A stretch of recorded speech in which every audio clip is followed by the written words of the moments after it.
Hands it off to Rapp. He cuts to the inside for 2. The 10. Nice. The 5. Touchdown! So, and here they go. They're going to drop back. Mulman's going to throw it across the center. It's intercepted! Intercepted right there by the linebacker. Here we go. Hutchinson drops back, looks to the right. He's going to take it himself. He's going to walk into the end zone. Touchdown, Grizzlies!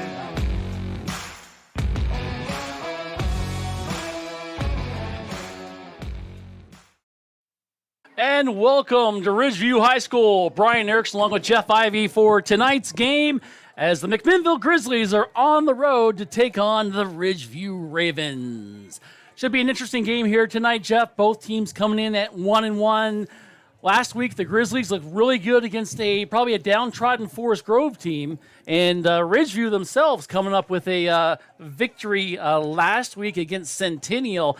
A huge one, 62-6. That's coming off of a 7-point loss to Springfield the week before. Both teams really have something to prove at 1-1 right now. They do, Brian, and I think we're going to get a tougher game this week for the McMinnville Grizzlies as Ridgeview, as you mentioned, also 1-1. McMinnville really dominated the game last week, no doubt about it. They led in every statistical category, of course, winning 42-0. Over Forest Grove, who really struggled from the get-go. They had to go with their backup quarterback in the first quarter, right. And then the second-string quarterback came in, and he kind of moved the ball, but the team just really couldn't never get it going. McMinnville's defense played well, and they scored on just about every time they had the football. So, just looking at some of the numbers from last week, Austin Rapp, of course, carried the ball 13 times for 151 yards and 3 touchdowns. Kane Sullivan through the air was his best game as a starting quarterback, let's be honest. 9 of 13, 3 touchdowns, 69% completion. And through the air, he was getting the ball to Tyler Mishner, Austin Rapp, Gabe Blanco, and Mason Yoakum. 3 of those guys had touchdowns each. So excellent play last week against Forest Grove, but I believe the competition level is going to step up a little bit more tonight, Brian. Had a 3.5-hour drive over the mountains. Complicates things too because you're sitting on that bus, so you got to shake off the cobwebs as it is and come out here ready to play on a turf field. Yeah, not a AstroTurf field, a grass field. A grass field, which they are not used to. No. And Jeff, you buy cleats for now, you buy it for turf. Yep, could make a difference here tonight, but I'm sure some of the players have also gone to the old cleats, I guess the old style for this grass. Does that play a problem here when we haven't had much weather? I don't think so. Okay. I don't think you might get a little bit of dew. Of course, when we were driving over here, it was about 60 degrees. As I look at the old weather app here tonight, we're at 62, going to be about 62 at kickoff. So as that temperature comes down, it's going to get a little cold. We did notice a wind from the west coming through here. Pretty brisk. Might die down once the sun goes down, as it often does over here in the Central Oregon area. But Brian, it's just a mindset, I think, playing on grass when you're so used to playing on turf all the time. And you just got to be a little bit more sure of your footing in that. But I think in this attack that McMinnville's going to bring out here tonight, I don't see that to be a problem.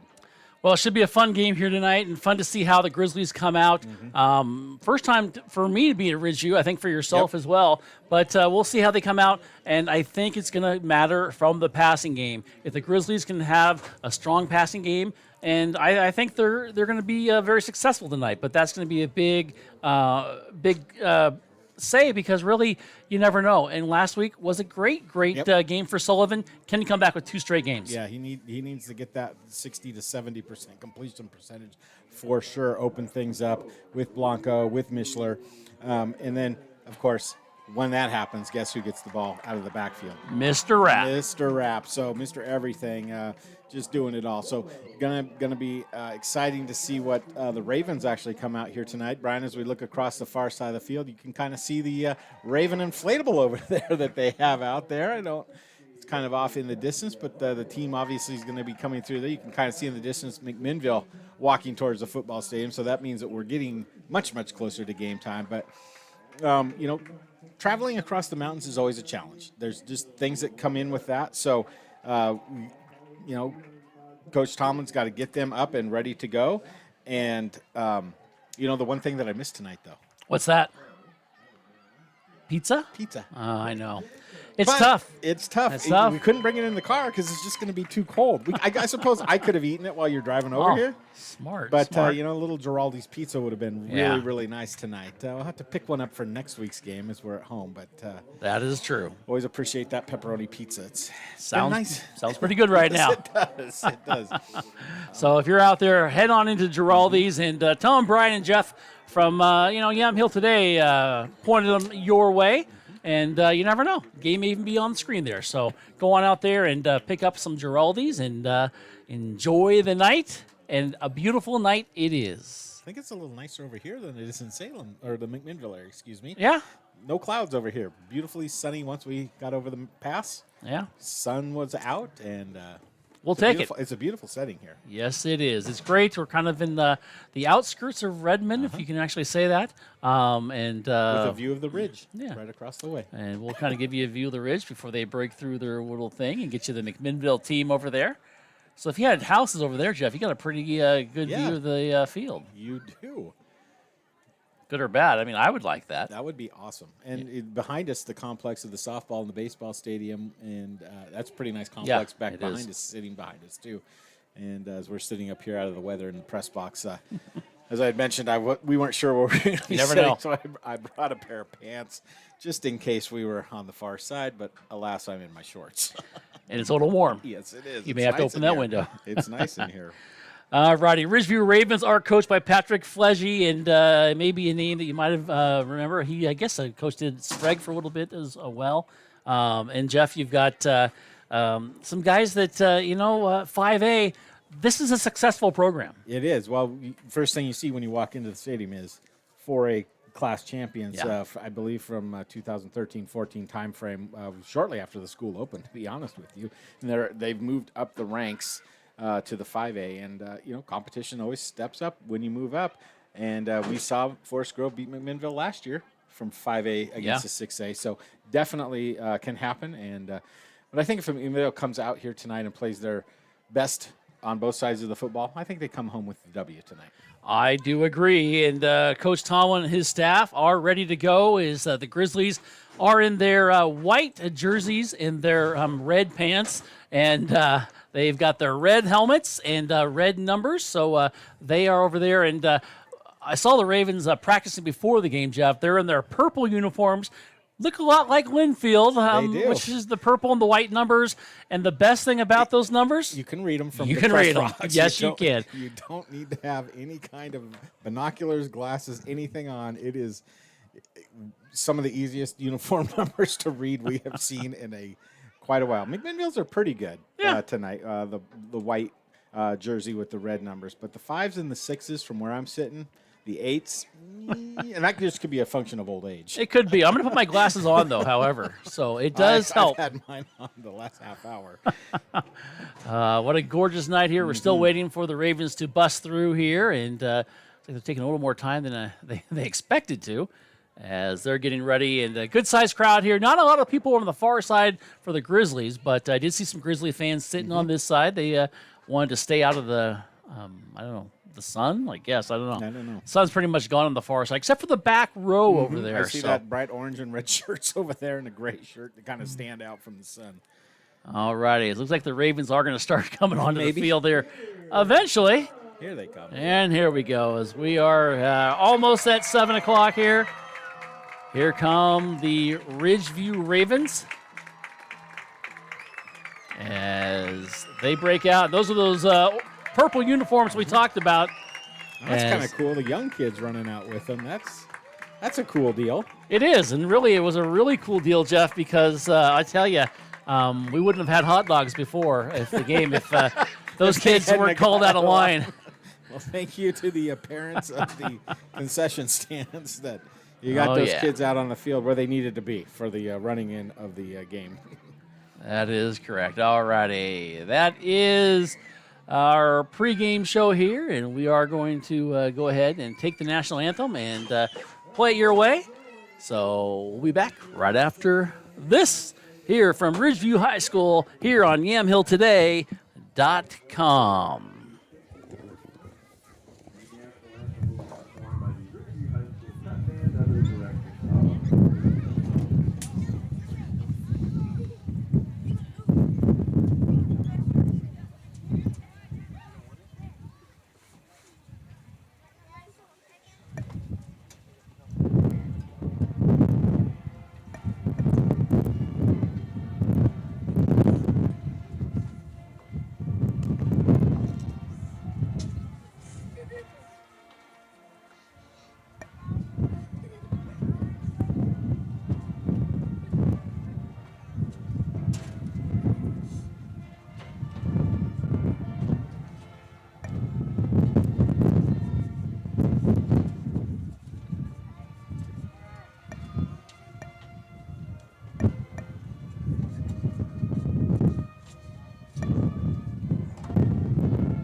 And there's our national anthem performed by the Ridgeview Pep Band as we get ready to start here.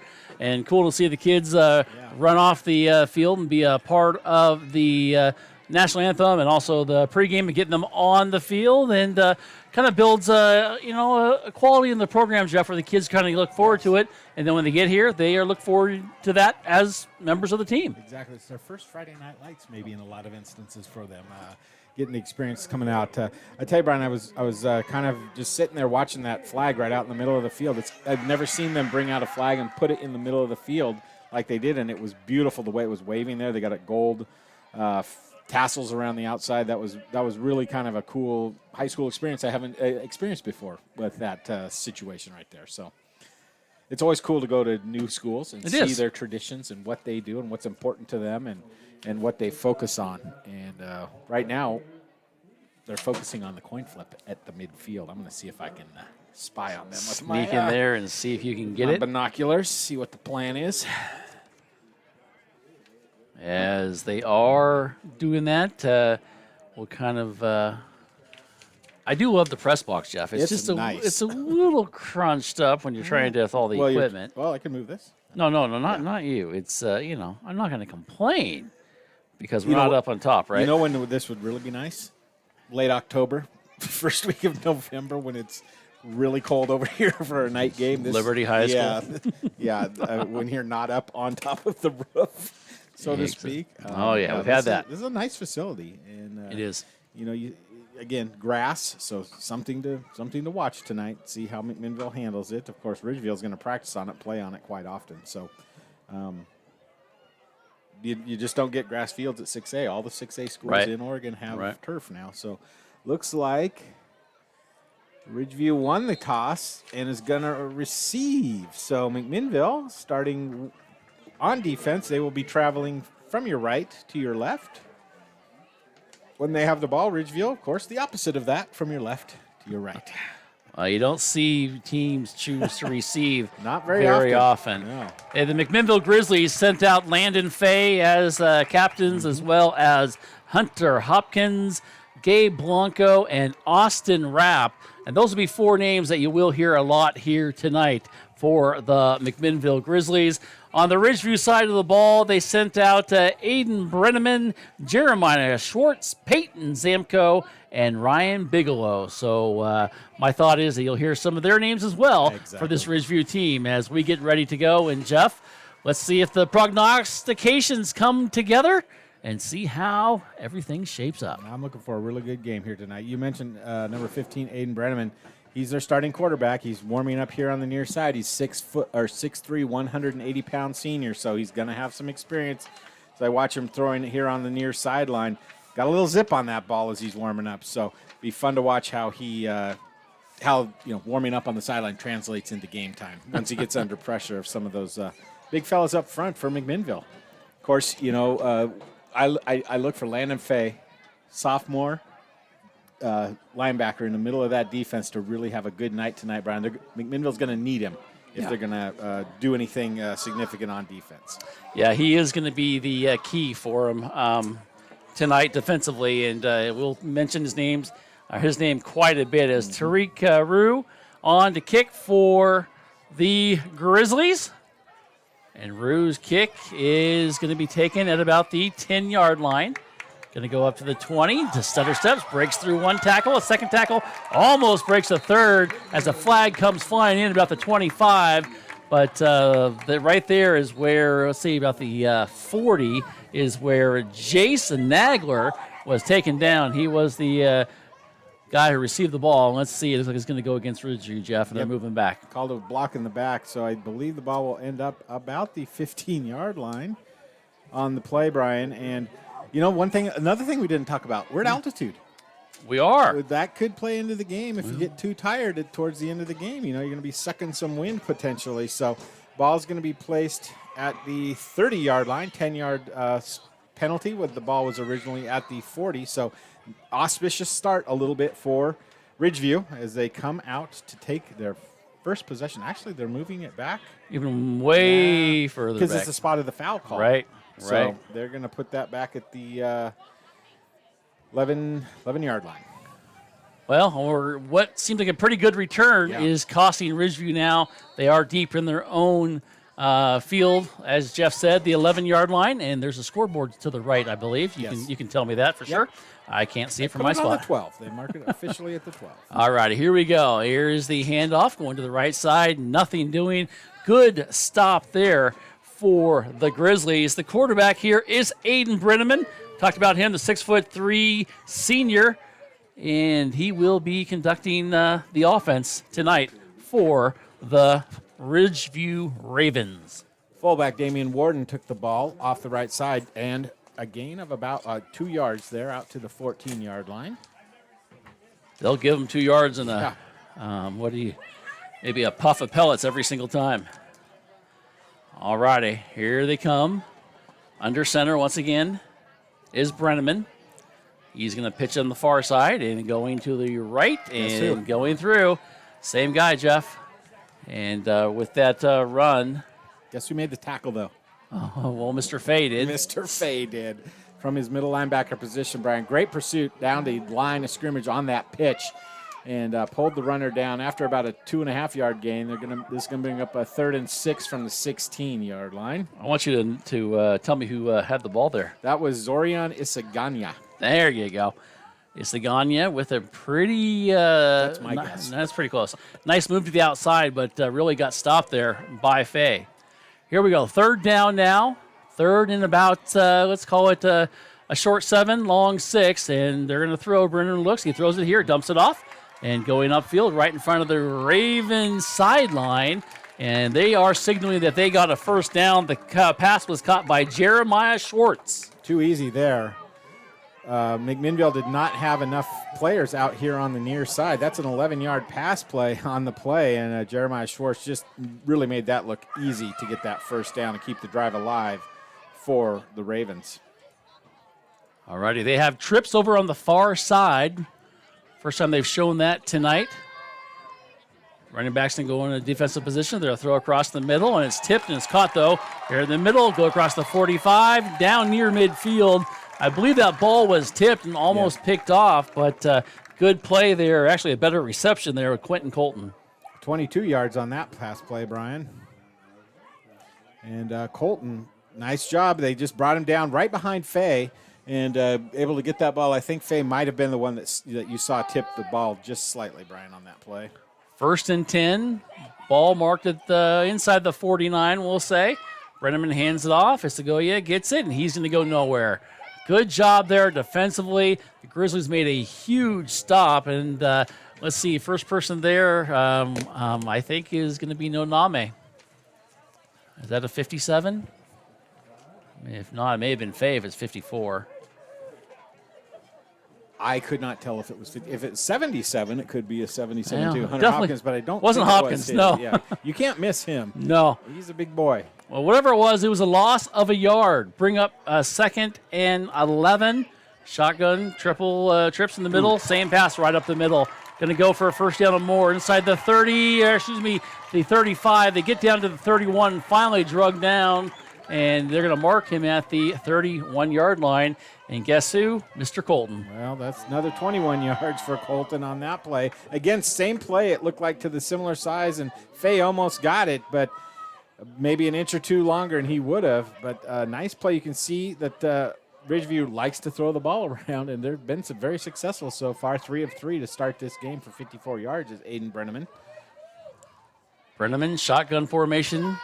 Isangaya is in the backfield. They're going to hand it off, though, to a little fly sweep right here and taken down at about the 21-yard line. There's a flag coming in. That was Schwartz with the run for Ridgeview, and the flag goes all the way back, Jeff, as it's going to be a hold at about the 30-yard line. Yeah, and initially, McMinnville looked like they had pretty good pursuit on the play, but I think just a slight wrong angle allowed the runner to get upfield for 7, but because of the flag in the backfield right there at the line of scrimmage, they're going to back them up 10 yards. So that's a very friendly call there for McMinnville. As we are here, welcome to Redmond, as we are here at Ridgeview High School, as we come on here now, and glad to have you here on YamhillToday.com. Here we go. 1st and 20. And Brenneman's going to throw it. He throws it. It's Nice intercepted. play. Intercepted right up the middle and spun around, still on his feet, and going to the right side into Raven territory. And that is Brandon Burney. And he comes up with a huge interception. They saw that play 3 times. On the 3rd time, they got the interception. Yeah, that was a great play by Bernie. He saw that the wide receiver went on a little bit of an out pattern and then cut back to the middle, and I think the quarterback locked in on him on that play, Brian, and Bernie just kind of dropped back into coverage, jumped up, made an excellent interception. All righty, Grizzlies bent a little bit on their defense there, but came up big with the big interception, and now they will be on offense in great field position. Sullivan hands it off to Mr. Rapp. He's going to break on the left side. He breaks 1 tackle, and he's going to take a guy with him and goes forward now to the middle, and he is going to pick up a 1st down and more as he gets to the 27-yard line. Excellent run there. He comes up a little limpy, though, Brian, and that's something to keep an eye on. But 18 yards on your first carry is a great way to start for Rapp tonight. Quick huddle for the Grizzlies. Sullivan shotgun formation, and he stops and decides to look over to the sideline. Didn't see what he wanted there. Now he's going to get the play. Now he's going to maybe change the play. He's got 2 receivers here on the near side, 1 on the far side. Nope. Hand it off to Rapp, and no, we have got a false start as flags come flying in the backfield. That was one thing we didn't see last week with McMinnville were those what I call mental mistakes. Right. Those 5-yard procedure penalties, line up wrong penalties, false starts, that sort of thing. First bites him here, McMinnville, on this opening drive here. We're going to move him back 1st and 15 now from the 32-yard line. That just opens up the field, right? It does. Your playbook just goes boom. 1st and 15. How much time you got, Jeff? I can't. 7:25. All right. Thank you. I appreciate it. Try and keep that up. I appreciate it. It's my angle is not quite where I can see anything over there. But that's okay. Here we go. Sullivan hands it off to Rapp. He's going to go right up the middle and just kind of a power dive about 3.5 yards. Gets inside the 30-yard line. Call it the 29. Going to bring up 2nd down. They come up to the line pretty quickly once again. And this is something, Jeff, they will do. And then they'll actually snap it and not look over and for another play. Well, something there Sullivan did. He did the fake hike, and they didn't bite. Trying to get the cheap 5 yards back was what that was all about. 2nd and 12. Taking his time. And here we go. Rapp, and he's going to stutter step. He's going to break a tackle and then get taken down. And he's going to pick up maybe about 2 yards and back to the original line of scrimmage. Going to bring up 3rd down and 10 now. Don't know if it's in the playbook because we haven't seen it, but Sullivan pulls that ball out. He's got 8 or 10 yards here, it looked like, on the near side. But I don't know if that's in the playbook. So and that's something, for him too. To pull it because, quarterback is such an important position, right? Especially in high school football. And that's something, too, Jeff. They can show something and then do that later on in the game, and they'll put that in their little memory bank. So Sullivan drops back. He looks. He's going to throw to the center of the field. Has a receiver and incomplete. Pass was intended there, I believe, for Nick Gibson. Unfortunately, ball drops to the turf, and that's going to bring up 4th down. And I would say interesting position here, but I think they're going to go for it. Absolutely going to go for it. He was wide open. Sullivan, I think, felt a little bit of heat there. Had to get rid of it quicker than he wanted to, but wide open on the play was Nick Gibson. And we're about 5:52 here to go here in the first quarter now, Brian. 4th down. They are going to send Blanco and Yoakum over to the far side. Here on the near side is Mishler. Here we go. Sullivan draws back. He looks to the right. He throws, and he is underthrows his receiver. In fact, he hit the back end of the defender there. That was Aishan Ortiz, who, couldn't have placed his rear end in a better spot there. As he did knock the ball down, and that is going to be a turnover on down. Ball back to the Ravens. Well, a drive that started with a lot of promise kind of fizzled out there, to be honest, Brian, as now Ridgeview with 5:47 to go in the first quarter takes the ball back for their second possession. Ridgeview, very successful on 2 little slant passes over the middle on the first drive. Third one intercepted, which gave the Grizzlies the ball back. Here is the pitch back to the back, and he is going to be flung head over heels at about the 32-yard line, not before he picked up, about 3 yards. Coming in with the tackle is Faye once again, and that was Isangaya with the run. Give him a long 3, short 4 on that play. He's carried the ball 3 times now for 5 yards. So, and you can see Faye kind of keying in on him right now, Brian. Here we go. And now they're going to go under center. They're going to show a really compact formation here. They're going to pitch it to Isangaya. He's going to come here on the right side. And he is going to get tackled. And it's going to be close to it's going to be a first down. Yep. He got further than I thought. He got to the 40-yard line, and a nice pickup there by the Ravens. Really hard running by Isangaya, and just a nice play. Get the ball out into the flats. You can kind of see what Ridgeview wants to do in this game. They're not really doing a lot up the middle. It's all to the edges and to the corners, and then in the middle of the field, 10 yards, 15 yards past the line of scrimmage. 1st and 10. Ball at the 40. Here's the handoff and breaks right through the middle, and nothing there, Jeff. And they're exploiting something up the middle right now. Yeah, they just as I say that, they go middle. Exactly. They get 7. So some of you are tuning in. I had somebody already text me, is that a real grass field? Yes. Yes, it is. And so a little bit different here for the Grizzlies. And beautiful night here at Redmond. Fantastic. It's a great night. By the time they hike this ball, it'll be about 4 minutes to go here in the first quarter. No score. Ravens and the Grizzlies. 2nd down and 3. I formation. Isangaya is going to get it. Actually, no, it's going to be somebody else. In fact, that's Aishan Ortiz, who was also playing on defense. He just slipped and fell down. He would have had a first down or more. I don't know if he so much slipped or is it so much he ran into Richard Tapia Vargas, his offensive lineman out there. Kind of looked like he ran right into the backside of him. I'll give him the benefit of the doubt, though, on that play. It's going to bring up 3rd down now. Big play here for McMinnville. Ridgeview might go for it, though.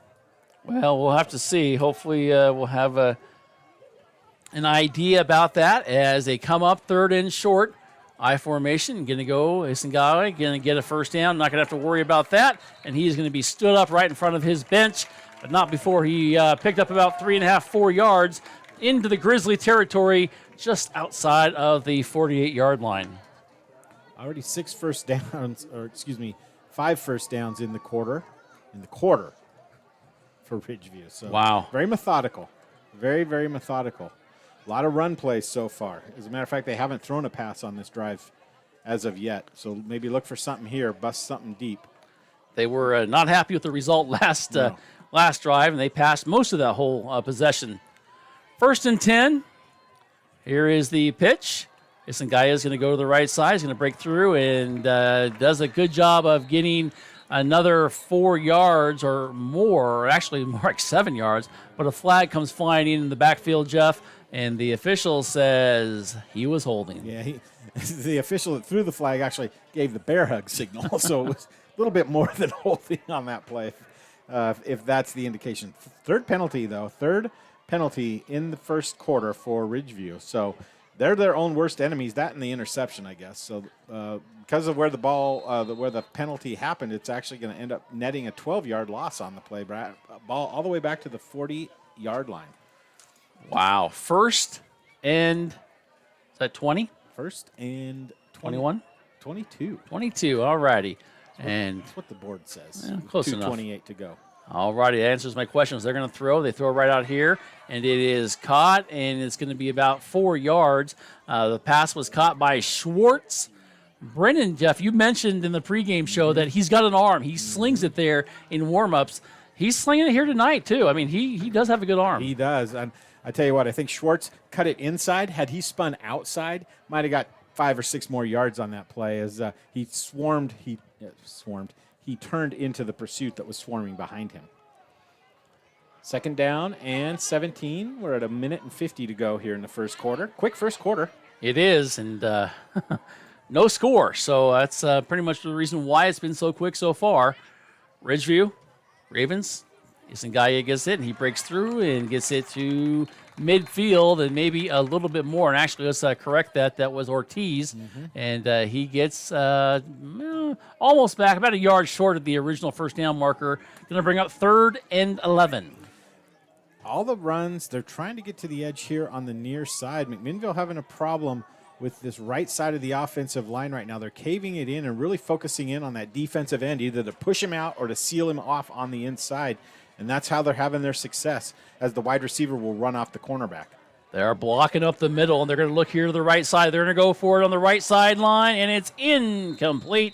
Pass was thrown and overthrown by about 15 yards. And I don't think there was much pushing over there. No. I think there was just enough to maybe stunt the run a little bit. Well, and the ball was well out of bounds. If there was a camera lady over here that might have had a closer attempt to make that play than the Ridgeview wide receiver. Tall wide receiver here on the near side. So maybe Ridgeview goes to do that again. It's interesting to me that Ridgeview really seems to be running everything into the boundary side. Right now. I would say 90% of their plays have come into the short side of the field. Schwartz has come on to punt for Ridgeview. Look for a fake. And he is going to kick it off, and a pretty massive punt, actually. Oh. And let's see, Jeff. They're gonna give him it's gonna be close. When it hit close to the 2-yard line near the sideline, but it kicked left. Had it kicked right, would have been out at about the 1-yard line, but it kicked left into the end zone. So McMinnville dodges a bullet there. They do, and, well, even with that, they are at the 20-yard line. We're still here late in the first quarter. Still no score. Grizzlies with their second possession of the ball game. Yes, and that was a 5-minute drive right there, Brian, that resulted in 0 points. So you can see that ball control offense really wanting to do what like McMinnville likes to do. That was a 49-yard punt, too. I'll throw that out there. Wow. That was impressive as we have the officials talking to each other here. Want to make sure they have something. Somebody's going to go off the field, I think. Or not. You never know. All righty, here we go. You mentioned, Jeff, the 2 officials in the backfield. Once again, they're doing that this week. This week, so maybe it's by association. It could be. The different officials' associations. Here's the handoff to Rapp. He's going to go through, break 1 tackle, and then he's going to be wrapped up. Not before he picked up 5 yards. Yeah, nice little run, inside run again for Austin. That's his 4th carry. He's got 28 yards, so averaging 7 yards a carry, Brian. Last week, of course, he averaged over 12 yards a carry. So production's down a little bit tonight. Well, it's hard to continue that production and at that rate because he had a lot going on last week. He's good back, though. Yes, he is. All right, here we go. Second down, and I'll call it a long 5. Sullivan.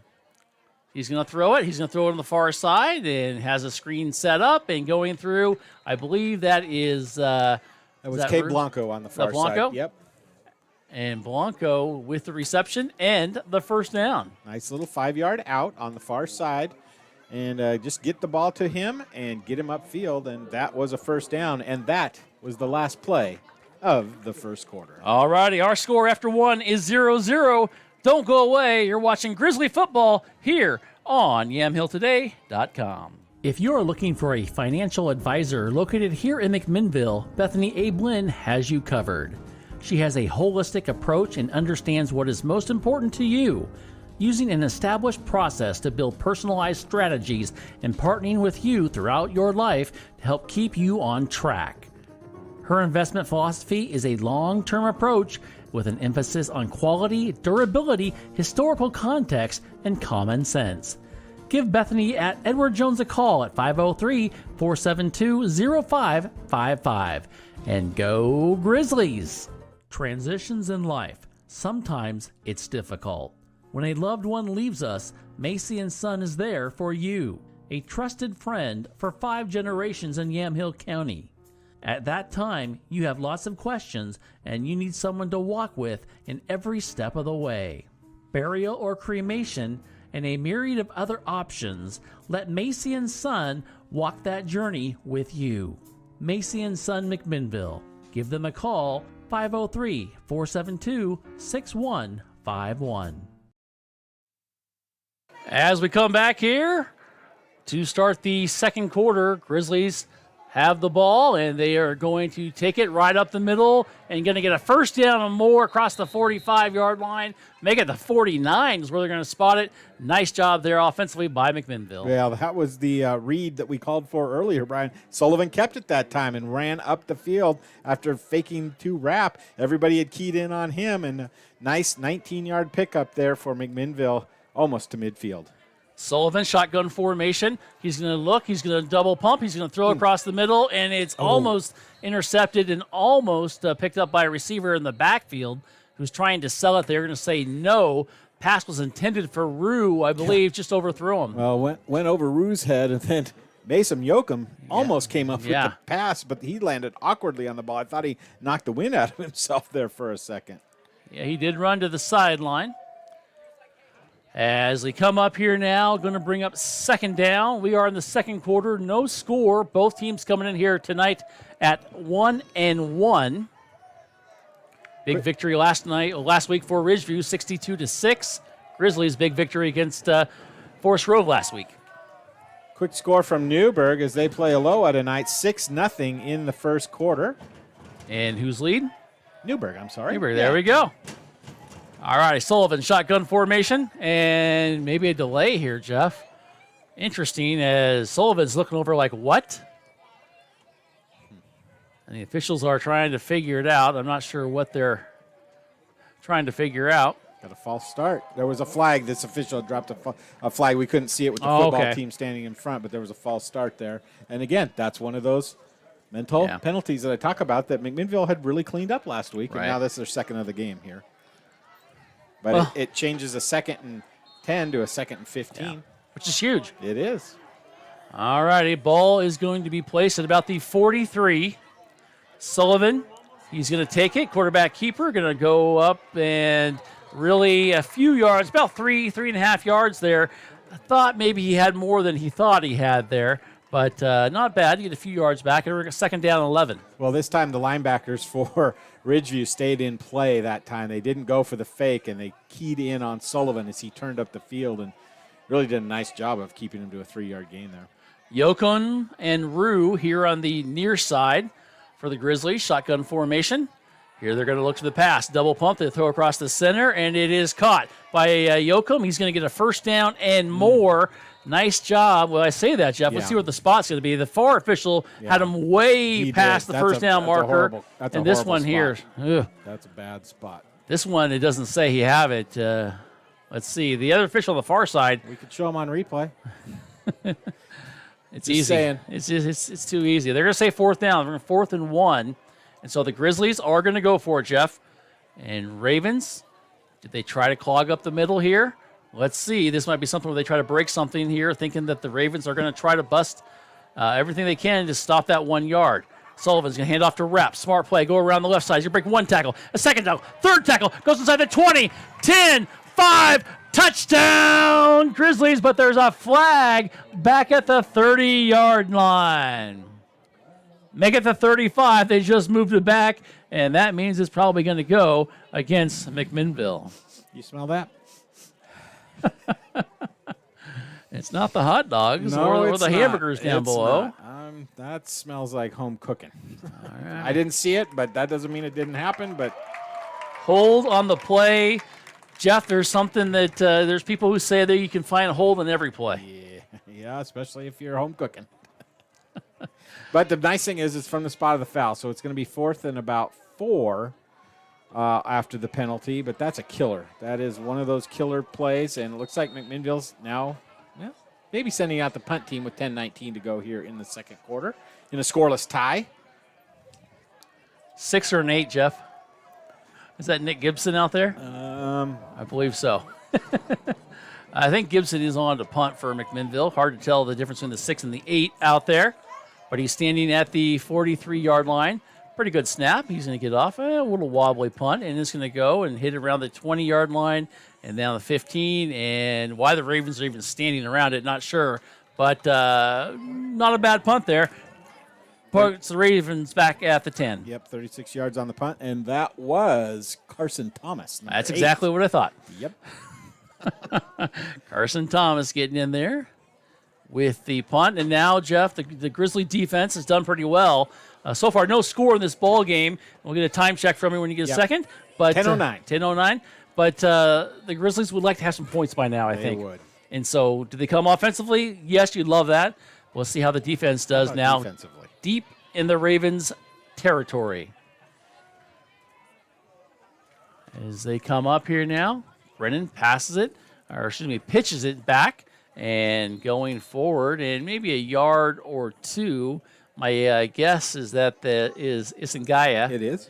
And Isingaya is going to be credited with a yard and a half, 2 yards on the run. Going to bring up second down. Still no score.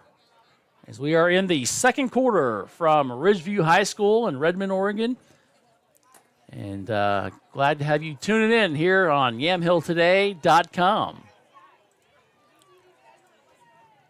Ridgeview has had really bad starting field position, Brian. Tonight they've averaged around 16-yard line, so that's a positive for McMinnville.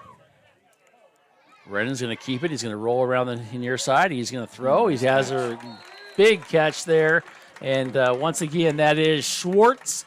And Schwartz has been very effective. And Brenneman, he does those are nice balls, we said, but he also pinpoint accurate so far. Yeah, that's the third reception by Jeremiah Schwartz. And he's a pretty good-sized receiver out there, Brian, on the edge, 6'2", 180. He's a senior. Nice job. Brenneman gets the call in from the coaches here on the near side. And they're going to throw trips over on the far side, which they've done a few times already. Shotgun formation. Brenneman is going to throw it. Throws across the middle once again. And it is a good stop up the middle. And Jeff, take a guess who that may be. I know you're going to say Mr. Fay.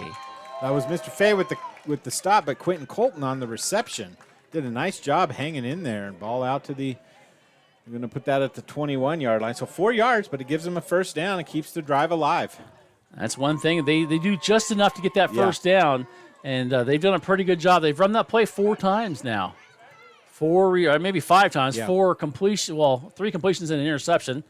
As we're going to just dump it off right here, and once again, Isingaya is going to get it, and he's going to pick up a couple yards as he gets near the 25-yard line. Nice. Just a quick swing pass out there for 4. That's going to bring up second down now. Isingaya with the run. Want to say hello to Mr. Dan Hughes out there who's tuned in. Isingaya has been their main back. As Brenneman's going to be running now, he's going to throw. He's going to have a receiver on the far side. And Jeff, a big reception by Schwartz. And once again, they're going on the boundaries. You mentioned that in the first quarter. They do it again, that time for a big pickup, enough for another first down. Yep, out to the 32-yard line and 7 more yards. Right now, picking and dicing on that far side. Schwartz able to make another nice play. His 4th reception now. Starting quarterback Aiden Brenneman is 8 of 10, Brian, for 81 yards. That's not a bad way to start the game. Not bad at all. But the most important thing is there's no score. Both teams kind of struggling once they get close to scoring positions. So, but McMinnville here looks really confused as kind of got a defensive end. And actually Ridgeview, the confused team, they're going to call a timeout. And coach is calling over, and he's calling for one of his guys to get out there. And I think that's Zamko. And Zamko's the quarterback, so I'm not sure what he's thinking there as they're going to bring him out there, and coach is going to talk to his team, and we'll take the timeout as well. Jeff, time check? Time check. 8:12 to go here in the second quarter. All righty, don't go away. No score here on YamhillToday.com. Caring creates healthier lives and healthier communities. And when you need health care, we're here for you. providing medical expertise with a human touch, right here at home, whenever you may need us. From welcoming newborns into the world to life-changing surgeries, routine health screenings to life-saving emergency care, we're here to provide compassionate, high-quality health care to you and your loved ones. From the routine to the unforeseen, we're here for you. Back here, Brian Erickson along with Jeff Ivey. It is first down, and they're going to pitch it here, and it's going to be pushed forward for a nice pickup once again. And Brenneman stayed out there, Jeff, and he just kind of pitched it. And actually, they did give it, was that Zamko? That was Kai Lewis, Brian. Lewis, isn't it? 5'11", 190-pound junior running that ball on that pitch play. A little bit different look there. Yeah, and 6 yards. Came into a nice 6 yards for them. Got them second down and 4 now. Trips over on the far side. As they see something they like, the coaches do, I think. They're going to throw across the center, and it is incomplete.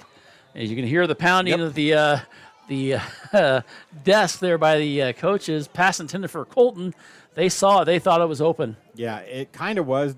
The safety for McMinnville kind of put his head down. He kept his head up a little bit. He might have been able to jump up and make a play on the ball on that play. But third and about 4 here for Ridgeview. Got a score out of Amity that will interest those of you in the Yamhill County. It's Amity 16, Scio 6. Nice. In the start of the second quarter.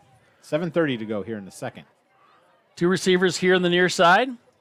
2 on the far side as well. We have no score here from Ridgeview High School as they drop back, and they're going to be flushed out. Is Brenneman. He's going to keep it. He's going to duck it, run. He's going to get a first down or more. Oh, my word. And Jeff sees something way back in the backfield. The official literally pulled the flag out, was going to throw it, and then put it back in his pocket, Brian. I kid you not. I kid you not on that play. We're going to have to watch that on the replay once it's up on the website. I am not joking. That is a horrendous homer call. Well, first down is what it is at the 44-yard line. And Ridgeview with another sustained drive, it looks like so far here, this time in the second quarter. Brenneman looks here on the near side, double pumps, but he throws it, and it is caught right in front of the Ridgeview bench. It's going to be a first down or more as they go, and it's going to be a touchdown. No flags on the play. The pass was right to Jeremiah Schwartz. And Jeff, they're using that boundary, and they're being successful on it. They're getting away from anybody in the middle of the field, Brian, using their speed against the cornerbacks of McMinnville, and it's obvious that there's a gap there. But that play was set up by a horrible non-call by the official. I will just say that again. Absolutely horrible. You cannot pull the flag out, have it in your hand, getting ready to throw it, and literally pull it back like, oh, maybe nobody saw me. I wasn't going to throw that. That is the definition of home cooking. Nagler on to kick the extra point. The kick is up, and the kick is good. Our score is 7-0 with how much time left on the clock? 7-11. 7-11. Don't go away. We've got more coming up after this timeout.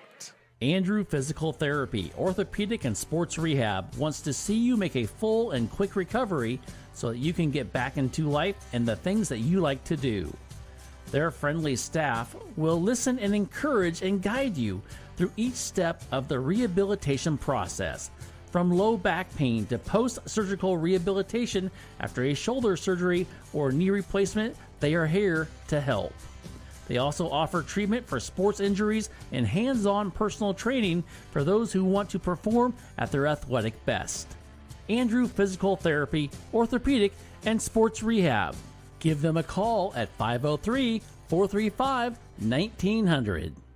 Man, these boys are going to sleep good tonight. And here at Big Box Returns, we'll help them out. Because if the Grizzlies win the following Saturday and Sunday, we're going to do half-price pillows. Half price? Those boys are going to sleep terrific. Because Big Box Returns, we have loads of deals. So come check us out, 9 to 5 at 2155 Northeast Lafayette Avenue.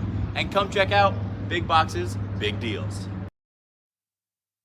Is correct. Big Box Returns open Saturday and Sunday. As we come on, here is the kick. And the kick by Nagler is going to be deep and taken at the goal line. But they're going to say Rue is able to go, and he's going to run to the right side. And a huge hit. And coming up with a rodeo tie, I guess, is Zamko, who did make a big play down there and showed everybody that he did it. But, Jeff, down 7-0. The Grizzlies have some work to do. Not sure they thought they would be in this position, to be honest with you. You knew it's going to be a tough game, Brian, but to be down, early, had a couple chances to make some drives, but really not been able to do anything with it on their drives has been the surprise to me. All righty, here we go. It is 1st and 10. Sullivan shotgun formation. He's going to hand it off. Going to go to Rapp. Grabson coming around the right side. He's going to be hit and still on his feet, but he does pick up a few yards. Gets to about the 28-yard line. And going to be short of a first down, I do believe. It is going to be 2nd down. Pick up almost 9, though, by Rapp. 6:45 to go. It's been a quick first half because Ridgeview's done a good job of sustaining the drive. Here we go, 2nd down. And Rapp's going to get it. He's going to be taken down in the backfield. And he was taken down immediately down there, and that was the lineman, Justin Reason. And, well, he gave a reason, took down Rapp, and he lost there, Jeff. What was a 2nd and 1, now going to be 3rd and 6, maybe even 7.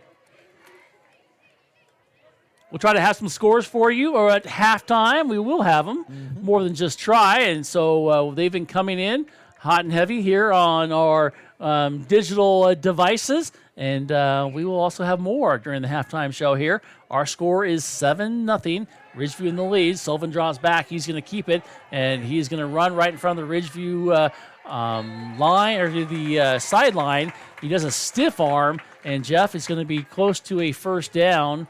And it should be a first down, but you see a flag down there? I thought he dropped a flag. It might have been the beanbag, though, to mark the play there. But the ball's on the 30-yard line, so that should be well enough for yeah. a 30 for a first down. They need to get to the 29. So nice job by Sullivan to see that the pass was not there. Pull the ball down immediately and pick up the first down.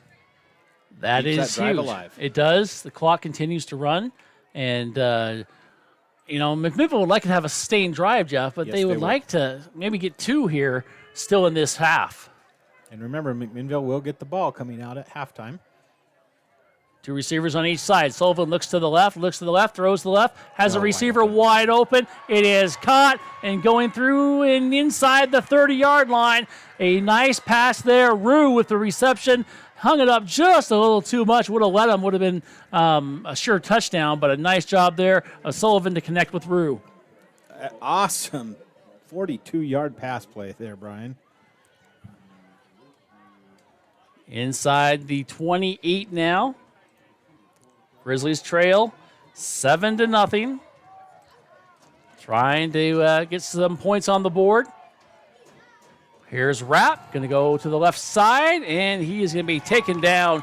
Not sure if he even got to the middle. Schwartz there to take him down, and also Mathis. And let's see if they even give him back to the line of scrimmage. Yeah. Generous line of scrimmage spot there. The you can really see what the defense is starting to do for Ridgeview, Brian, really focusing in on Rapp, watching when he has the ball. So it's going to be important for Sullivan to pull that out every once in a while and keep the defense honest. All righty, here we go. 2nd down now. And we got single coverage here in the near side. Let's see if Sullivan sees that. He does. He's going to go. He's just going to drop it off, though. Incomplete. Tried to just drop it off here for Gibson, and just too high. Yep. Again, a little quick on that pass. Give it another second for it to develop, because Gibson had some space between him and the linebacker that was trying to keep up with him. And you put a little more air under it, give it a little more time to develop, and that might be a bigger play down the sideline. Yoakum over here on the near side, single coverage, but he is going up against Schwartz, who has played well today. And he's 6'3". Yeah. Got some height. Yes, he does. Rue is also in single coverage here. Looks like they might drop off of that. Here we go. Sullivan's looking to the right. He's looking for Rue. He throws it. Actually, Yoakum, nice job defensively. Exactly.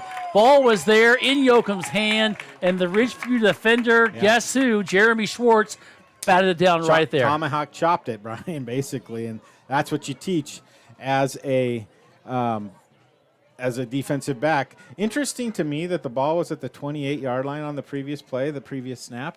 It's at the 29 now.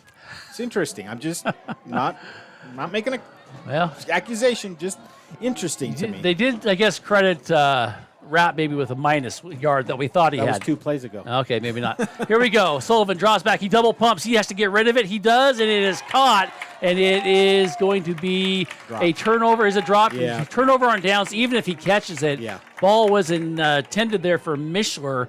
The pressure put on here by this Raven team caused really Sullivan to rush that pass. Yeah, he did. He was getting tremendous pressure up the middle, and now you got 4:33 on the clock for Ridgeview, and they got a chance to go down and put some more points up on the board for sure.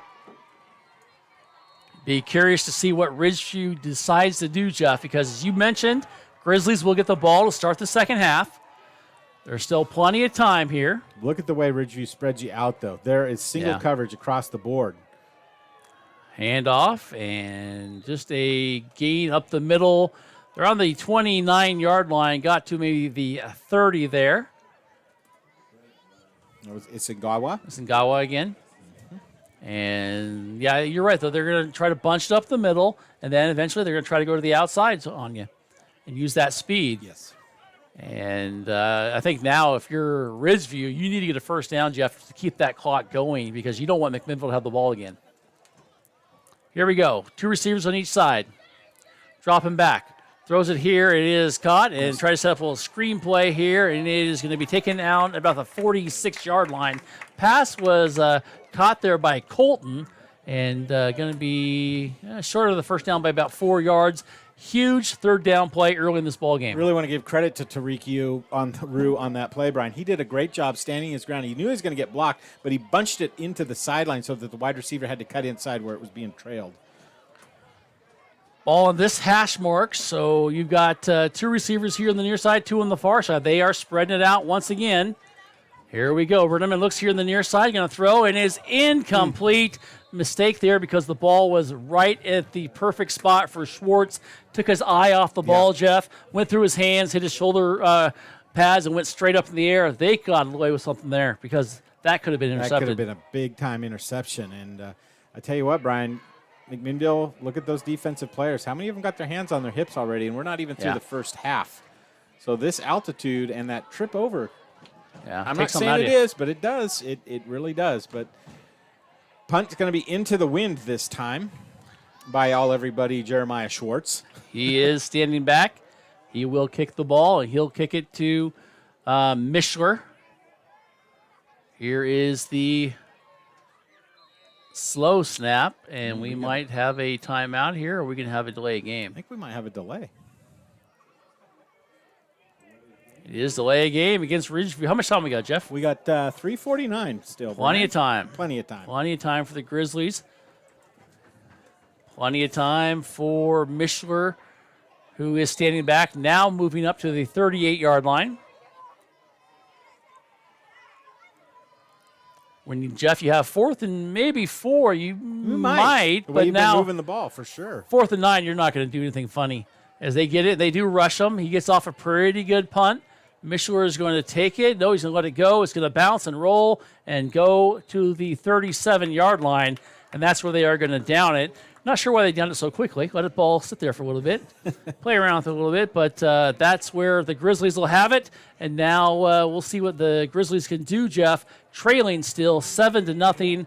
They have the last possession possibly of the first half and the first of the second half. That's right. So they could do some damage here, but this Ridgeview defense has been very good. They have been good in stymieing everything that McMinnville wants to do. So 3:40 is a long time, and McMinnville can certainly get it done in that amount of time.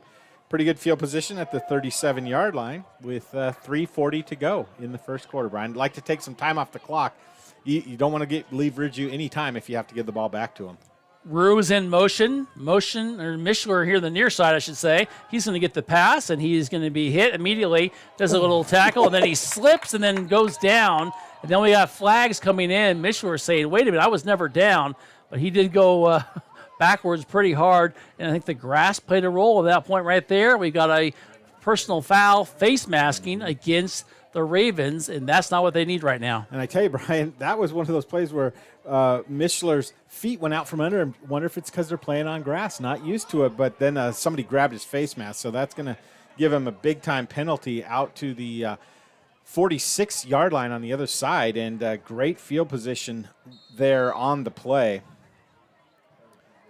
Just a 2-yard pass play or 3-yard pass play to Mishler, but then tack on the other 15 on top of it. All righty, it's 1st and 10. Ball on the 46. How much time is left? We got 3:17. Clock is moving. Plenty of time. Sullivan drops back. He's going to keep it. It looks like he's going to tuck it up and run up the middle, and he is going to be hit, but not before he picked up 6+ yards across the, I'll say the 40-yard line. Nice run there. Nice job by Sullivan. That's something they've added tonight, Jeff, and it's worked out well for him. It is, and if you can get 6 yards every time on that play, Brian, Kane Sullivan's going to have some things cooking for him in the second half. 2:45 to go here in the first half. Here they go. Handoff going to be to Rapp. He's going to roll him on the right side, try to pick his hole. He's going to be, well, he almost got taken down. And you're right, patience there, but finally dragged down, but not before he got inside the 27-yard line. Another Grizzly first down. 13 hard yards there on the carry. And McMinnville, I believe, Ridgeview is going to call their second timeout here of the half with 2:35 to go. Get their guys concentrating here a little bit, Brian. Yes, they are. Get them all on the same page. All righty. We're going to take a break. Our score 7-0. Ridgeview with the lead. But the Grizzlies, they're threatening. Don't go away here on YamhillToday.com. McMinnville Les Schwab is a proud sponsor of Grizzly football on Yamhill Today. When you shop at Les Schwab, they promise you the best tire value. This means you get free peace of mind protection and free lifetime tire and mileage care included in your purchase. McMinnville Les Schwab. They want to be the neighbor down the street you know and trust. We thank McMinnville Les Schwab for their support of McMinnville Grizzly football. At Willamette Valley Orthopedics and Sports Medicine, their orthopedic surgeons specialize in diagnosing, preventing, and treating disorders and injuries that affect muscles, tendons, nerves, ligaments, bones, joints, and other connective tissues. Willamette Valley Orthopedics and Sports Medicine strive to give you the highest quality of care with the most up-to-date orthopedic surgical techniques and non-operative treatments to help you get back into doing the things you enjoy. Their goal is to help you live your life to the fullest. Give them a call at 503-435-4520. Willamette Valley Orthopedics and Sports Medicine. And we come back here to action. Here we go. 1st and 10. Grizzlies shotgun formation. Sullivan's going to hand off to Rapp. Right up the middle. Breaks 1 tackle. 2 tackles. Going to go into the end zone. Touchdown, Grizzlies! Austin Rapp there with a 27-yard run to put the Grizzlies within 1, pending the extra point. Excellent play right there, Brian. Just mano a mano across that front right side of the defense and take out that linebacker. There was nothing but green grass in front of Rapp on that play. Going to put him up over 70 yards here in the first half, I believe. 60 yards, 61 yards on 9 carries, averaging 7 yards a carry. There you go. The Grizzlies show they might go for 2. They are going to go for 2. Hand it off. Going to go to the Rapp. He cuts it up into the end zone, and it's good. Austin Rapp once again. And the Grizzlies, Jeff, have now taken the lead 8-7 here late in the second quarter against the Ridgeview Ravens. And is that an instance where I don't trust my kicker, or is this the instance where I want to put the pressure on you and make you be behind on this next drive and just make you think about things? I think it's a little bit of both. I think it's the latter. There you go. I hope it's the latter anyway. So, anyways, with 2:30 here to go in the first half, 8-7 McMinnville in the lead. We'll be back after this timeout. This season's broadcast here on Yamhill Today is brought to you by the 200 Club. Thank you to the 200 Club for their support of Grizzly football right here. Man, these boys are going to sleep good tonight. And here at Big Box Returns, we'll help them out. because if the Grizzlies win the following Saturday and Sunday, we're going to do half-price pillows. Half price. Those boys are going to sleep terrific, because Big Box Returns, we have loads of deals. So come check us out, 9 to 5 at 2155 Northeast Lafayette Avenue, and come check out Big Box's Big Deals. Is right. Tomorrow and Sunday. And right now, Grizzlies with the lead, 8-7, Jeff. That's a pretty good indication. We'll see what we have to do as the Grizzlies come on to kick. And on to kick is Taru once again for McMinnville. And I believe Schwartz is back there along with Nagler. Here is the kick, and it's going to be a little low line drive. Taking on the far side, go across the 20, 25, and then maybe the 30, and then finally taken down. It took a while to get him down. Yeah. Good hard run. Yeah, that was Nagler. And now the Ridgeview Ravens have the ball, Jeff, and they have some time still, but they only have one timeout, I believe, left. One timeout left is what I have on mine, Brian. They're going to mark him at the 33-yard line, and I think I appreciate the fact that they kicked it away from Jeremiah Schwartz, who was the other deep back there, Brian. He's had an outstanding first half. 5 catches, 5 receptions, 84 yards, and a touchdown. So need to neutralize him coming into the second half. As McMinnville goes a little bit more, less bump and run. Brenneman looks over. He throws it over, and Todd caught there. And trying to say that's Colton. It is. And Colton's going to pick up a few yards. And McMinnville, Jeff, going to call a timeout themselves. I believe they have all 3 of theirs, so they may be thinking that they might have some time to do something themselves. We'll take the timeout here. How much time? 2:10. All righty, we'll be back. Grizzlies lead 8-7 here on Yamhill Today. If you're looking for a financial advisor located here in McMinnville, Bethany Ablin has you covered. She has a holistic approach and understands what is most important to you, using an established process to build personalized strategies and partnering with you throughout your life to help keep you on track.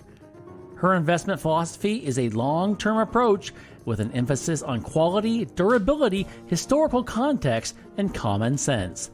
Give Bethany at Edward Jones a call at 503-472-0555. And go Grizzlies! As we come back to action, 2nd down and 7 for the Ravens. And Jeff, still lots of time here. Grizzlies take a timeout. Wouldn't be surprised if they try to come up with another one here. If they do get a stop, as Brenneman looks, he throws the cross, and it is incomplete. Once again, out of the hands of Schwartz, something he probably should have caught. Yeah, it's maybe the second time he's dropped a ball tonight, Brian.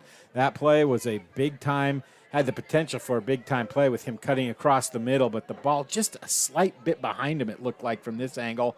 And he tried to reach back, but unable to make the play. And now there's 2:07 to go here in the first half, and that play might have saved McMinnville a timeout too. So got to stop him here.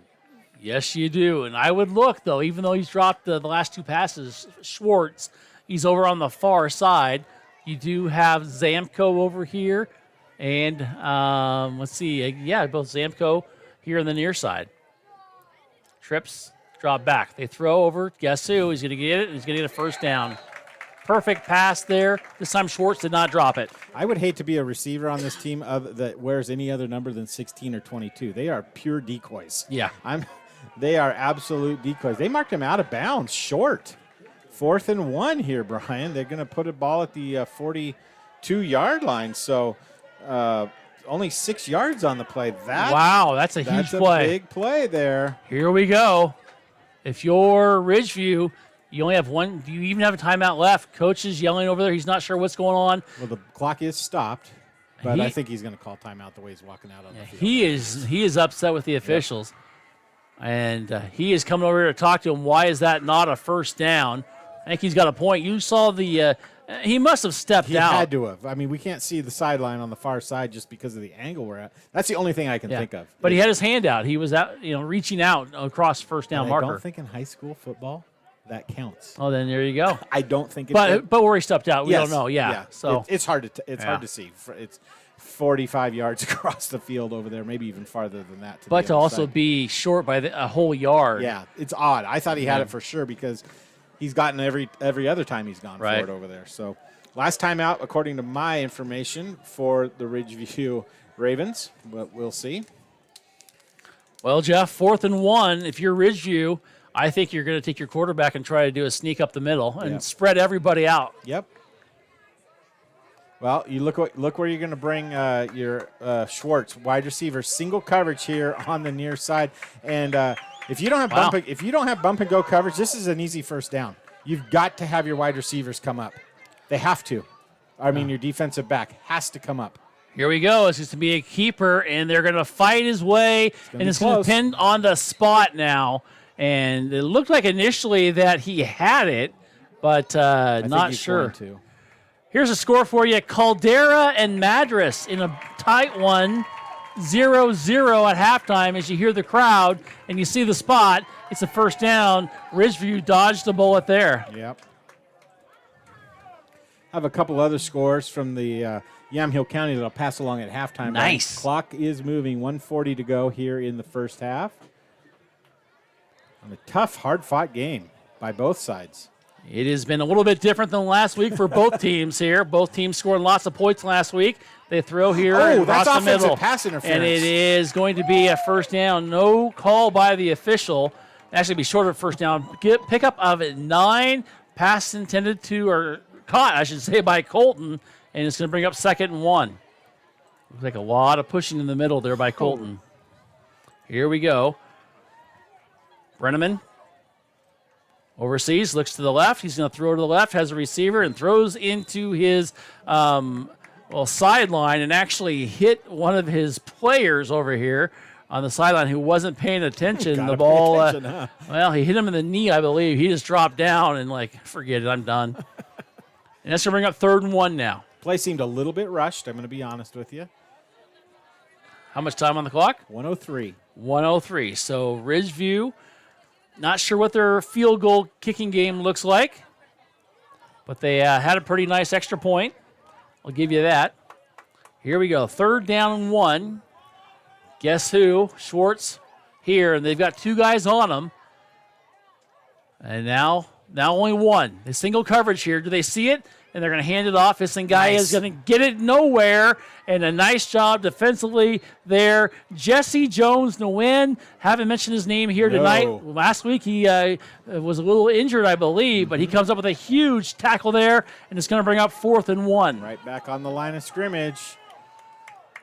I don't like this defensive look. You're giving 10 yards to the wide receiver. This is a quick pitch and out, Brian. 40 seconds to go. Thank you so much. As they drop back, Brenneman's going to look. He's going to fling it, and it's going to be incomplete. Great pressure there by the Grizzlies, and that was Tyler Martino who came up there and put the pressure on. And the Grizzlies, Jeff, have a few seconds left 31. to do something with this ball. 31 seconds, Brian, and that's a great defensive stand right there. I thought Ridgeview, little rush, but they had no timeout, so they couldn't call anything to talk about it. So McMinnville dodges a bullet here with 31 seconds to go. They're going to have decent field position at the 48-yard line. See if they can get some points here. Well, you're going to look for the normal cast of characters there. As Yoakum comes over here. Also here on the near side is Blanco for McMinnville. Nice thing is you've got 2 timeouts, Brian. Yep. And you can run any play that you want to, even to the middle of the field. Sullivan, shotgun formation. He draws back. He looks to the center. He throws to the center. Has a receiver, and it is underthrown. The Grizzlies say they have it. He did. Blanco is going to come up with a reception at the 30-yard line. There's no reason to hurry, guy. Oh, yes, there is. Sorry. That's a pass down to the 30-yard line. So 22 yards on the play there to Blanco. Excellent pass and catch. Might have taken a timeout there if I was a coach. 1st and 10, Sullivan draws back. He looks across the right, throws to the right, has a receiver, and it is incomplete. He may have thrown into double coverage over there, but it's going to stop the clock, at least give him a little time to breathe as Sullivan runs over to Coach Tomlin to talk about this next play. This is why I would have called the timeout after that other play, Brian. You're down to 11 seconds. Yeah. You would have saved 10 seconds. Might have had 2 Maybe really good plays. Yeah, now you've got maybe 1.5 plays here, depending on what you want to do. That was thrown into double coverage. You saw the safety rotating over a little bit late. But I like the officials letting them do the hand check down the field. They were both kind of fighting and not really impeding anything, so I appreciate that the referees let that go on. But, man, McMinnville, what a break they could do here if we could get some points. I mean, if they could get some points on the board. Yoakum here on the near side, along with Blanco. Rapp is in the backfield. Here we go, a little movement here. They're not going to flag him, though, and they're going to drop it off to Rapp. Rapp's going to take it, try to make him do it himself. Breaks one tackle, breaks a second tackle, still on his feet. Flag comes in, and it's going to be back in the backfield. A lot of confusion, Jeff. How much time is on the clock there? Second and a half. Second and a half, huh? And there's some home cooking here again. That's all I'm going to say. The officials are going to talk about it here. As they break their little huddle. And, going to call hold. Going to go against McMinnville. Going to move it on back. And now, Jeff, you got one play. You got to go for the end zone. Ball on the 31. That's 2 touchdowns called back by penalties. Let's just remember that. 2, by the way, both on big plays. Grizzlies lead 8-7. They call a timeout. We'll take the timeout as well with 1.5 seconds left to go in the first half. Our score, Grizzlies 8, Ridgeview, the Ravens 7.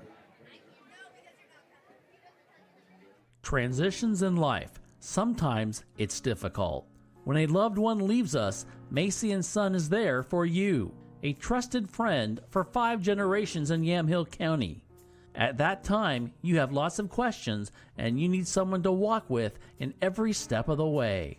Burial or cremation and a myriad of other options, let Macy & Son walk that journey with you. Macy & Son McMinnville. Give them a call, 503-472-6151. This season's broadcast here on Yamhill Today is brought to you by the 200 Club. Thank you to the 200 Club for their support of Grizzly football right here. All righty, welcome back here, Jeff. I'm going to pay attention to you now with 1.5 seconds left to go. Here we go. Sullivan, shotgun formation. He's going to drop back. He's going to look to the right, look to the middle, look to the left now. He's going to keep it. He's going to run up the middle. Breaks one tackle, and he's going to be taken down, thrown down hard after a gain of 11. But that is going to end the first half of play. What a weird first half it really was. I think we both expected a little bit more offense from both teams. We didn't get that, Jeff. We got a defensive battle. We did not. A defensive battle is exactly right. And I think you're going to be a little bit surprised by the number of yards each team has. It's more importantly the points up on the scoreboard that each team has. Because a lot of teams bent, and both teams bent, and they didn't break. Exactly. They really tightened up as they could when they got within the 20. It's all about the red zone, right? Yep. I just realized if I look back here, I can see a backwards reflection of the scoreboard. So what is it? Is that a 12 or a 15? It's 15 minutes to go, and the score is 8-R. 8-R, lowercase r, right?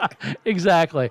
All right, and we have you have the coach Fleggy talking to the officials still. He's not happy there. He's not happy about that one spot. But there's a couple. It's not going the way he wants it to go. Oh, Jeff. Jeff is back.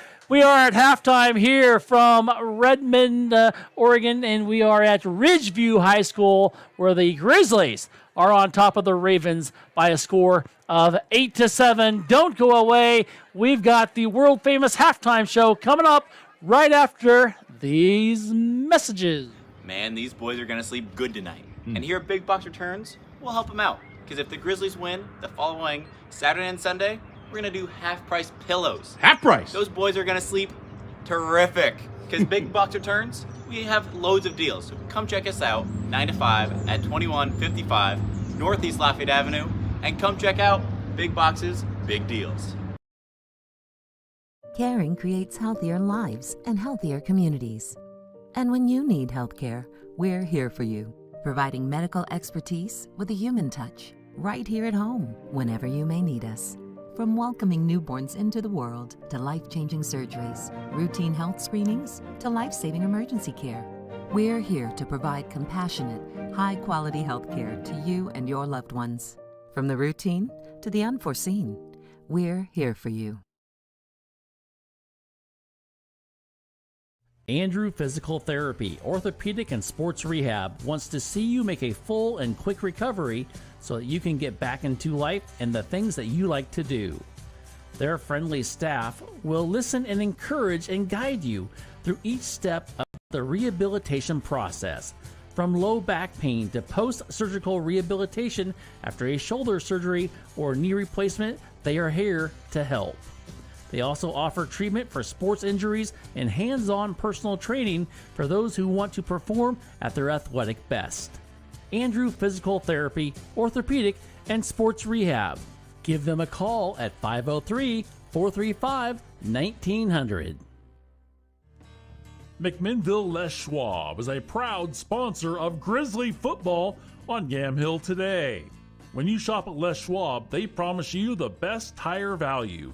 This means you get free peace of mind protection and free lifetime tire and mileage care included in your purchase. McMinnville Les Schwab. They want to be the neighbor down the street you know and trust. We thank McMinnville Les Schwab for their support of McMinnville Grizzly football. Andrew Physical Therapy, Orthopedic and Sports Rehab wants to see you make a full and quick recovery so that you can get back into life and the things that you like to do. Their friendly staff will listen and encourage and guide you through each step of the rehabilitation process. From low back pain to post-surgical rehabilitation after a shoulder surgery or knee replacement, they are here to help. They also offer treatment for sports injuries and hands-on personal training for those who want to perform at their athletic best. Andrew Physical Therapy, Orthopedic, and Sports Rehab. Give them a call at 503-435-1900.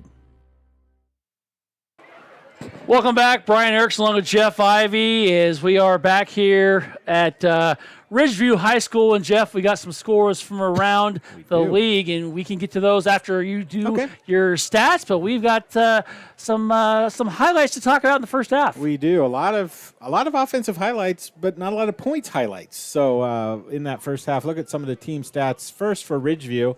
209 total yards in the game on 35 plays. McMinnville has 190 yards on 25 plays. So both McMinnville's averaging over 7.5 yards per play. Ridgeview is averaging 6 yards per play. 7 first downs for McMinnville to 8 for Ridgeview. Passing yards, this is where the separation is a little bit, Brian. 158 for Ridgeview, 82 for McMinnville. 13 of 20 passing, 1 interception in the first half for Ridgeview. 5 of 11 46% passing for McMinnville. Rushing, 108 yards on 14 carries for McMinnville, 7.7 yards per carry, and 51 yards. McMinnville has really done a good job focusing in on that running attack for Ridgeview, 51 yards on 15 carries. Both teams, too many penalties. 4 for McMinnville in that first half for 30 yards, 5 for 50 yards for Ridgeview. As I mentioned, 1 turnover in the first half, and that was the interception thrown by the quarterback for Ridgeview. 2 punts in that first half for Ridgeview, averaging 43 yards per punt. Time of possession, 14.5 minutes in the first half for Ridgeview, 9.5 for McMinnville. So that may come into play, Brian. You're keeping your defense out on the field an awful long time and, up at moderate elevation.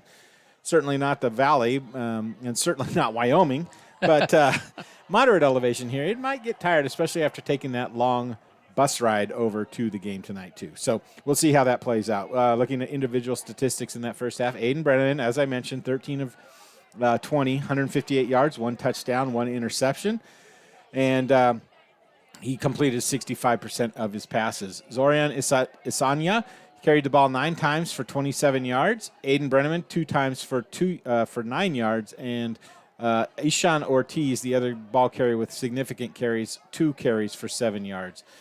Again, we mentioned it. You want to be number 16 or 21 in this offense because you're getting the ball a lot. Jeremiah Schwartz, 6 receptions, 90 yards, 1 touchdown, averaging 15 yards per reception. And Quentin Colton, 6 receptions, 64 yards, averaging 10.7 yards per reception. On the other side of the ball, well, we hoped Kane Sullivan would have a similar game as he did last week, percentage-wise completion. Not his best first half of the year. 5 of 11, 82 yards. Has had a couple big plays called back on some holdings and that sort of thing. But 46% completion. Like to get that a little bit higher, at least to keep the defense honest. So look for that to improve in the second half, and I know it can. Austin Rapp, of course, 61 yards on 9 carries, 1 touchdown in the game. He's averaging just under 7 yards per carry tonight. Kane Sullivan has also carried it 5 times for 47 yards. So he has been effective as a quarterback running the ball tonight, Brian, keeping things honest on the defensive side of the ball when McMinnville has the ball. Gabe Blanco, 4 receptions, 70 yards, averaging 7.5 per pass reception, and Mason Yoakum, 1 reception for 10 yards tonight. So we'll do a couple drive recaps. It was really back and forth for the first several offensive series for the teams, but Ridgeview took over with 10:18 to go in the second quarter, and they go on a 8-play, 81-yard drive that took 2:58 off the clock. It was the big play was a 54-yard touchdown pass to Jeremiah Schwartz. The kick was up and true, and with 7:11 to go in the first half, the score was 7-0. McMinnville then went and over on downs. Went on a 9-play drive, but could not punch it in. Got down to the 28-yard line, could not punch it in. Ridgeview got the ball back, and they were forced to punt after a 5-play drive, due largely in part to a penalty on the 3rd down play. McMinnville then took the ball. They went 63 yards in 5 plays in 1 minute and 10 seconds. A couple big plays by Austin Rapp and a big face mask penalty on the 2nd play of the drive. It was a 22-yard touchdown run by Austin Rapp, and then McMinnville, for whatever reason, decided to go for 2, and they get the 2-point run by Rapp. So that's with 2:30 to go in the half.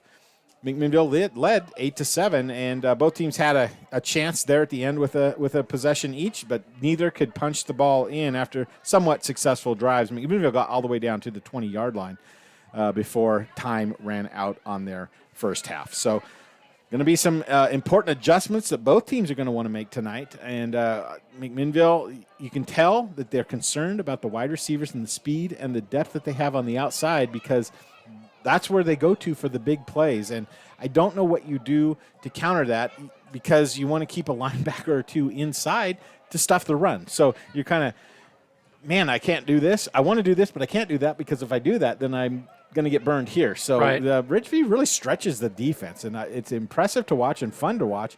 McMinnville just needs to cut down on the mistakes. Mistakes. They had 2 long touchdowns called back by penalties. And, you got to be – you can't let the official have the opportunity to make that call, even if it's a bad call. You can't let them have the opportunity to do that. So you got to play it really, really clean. And had they done that, they would be up by at least 1 score, all things being held equal in the rest of the game. But it was a fun, entertaining first half, and I'm looking forward to seeing what McMinnville comes out here to do in the second half. Should be a fun second half. I wouldn't be surprised to see the defenses maybe give a little bit more and see a little bit more scoring by both teams. Yeah.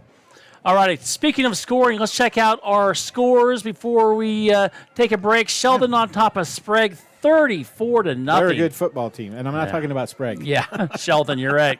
North Medford all over West Salem right now, which is a little bit shocking, 16-0.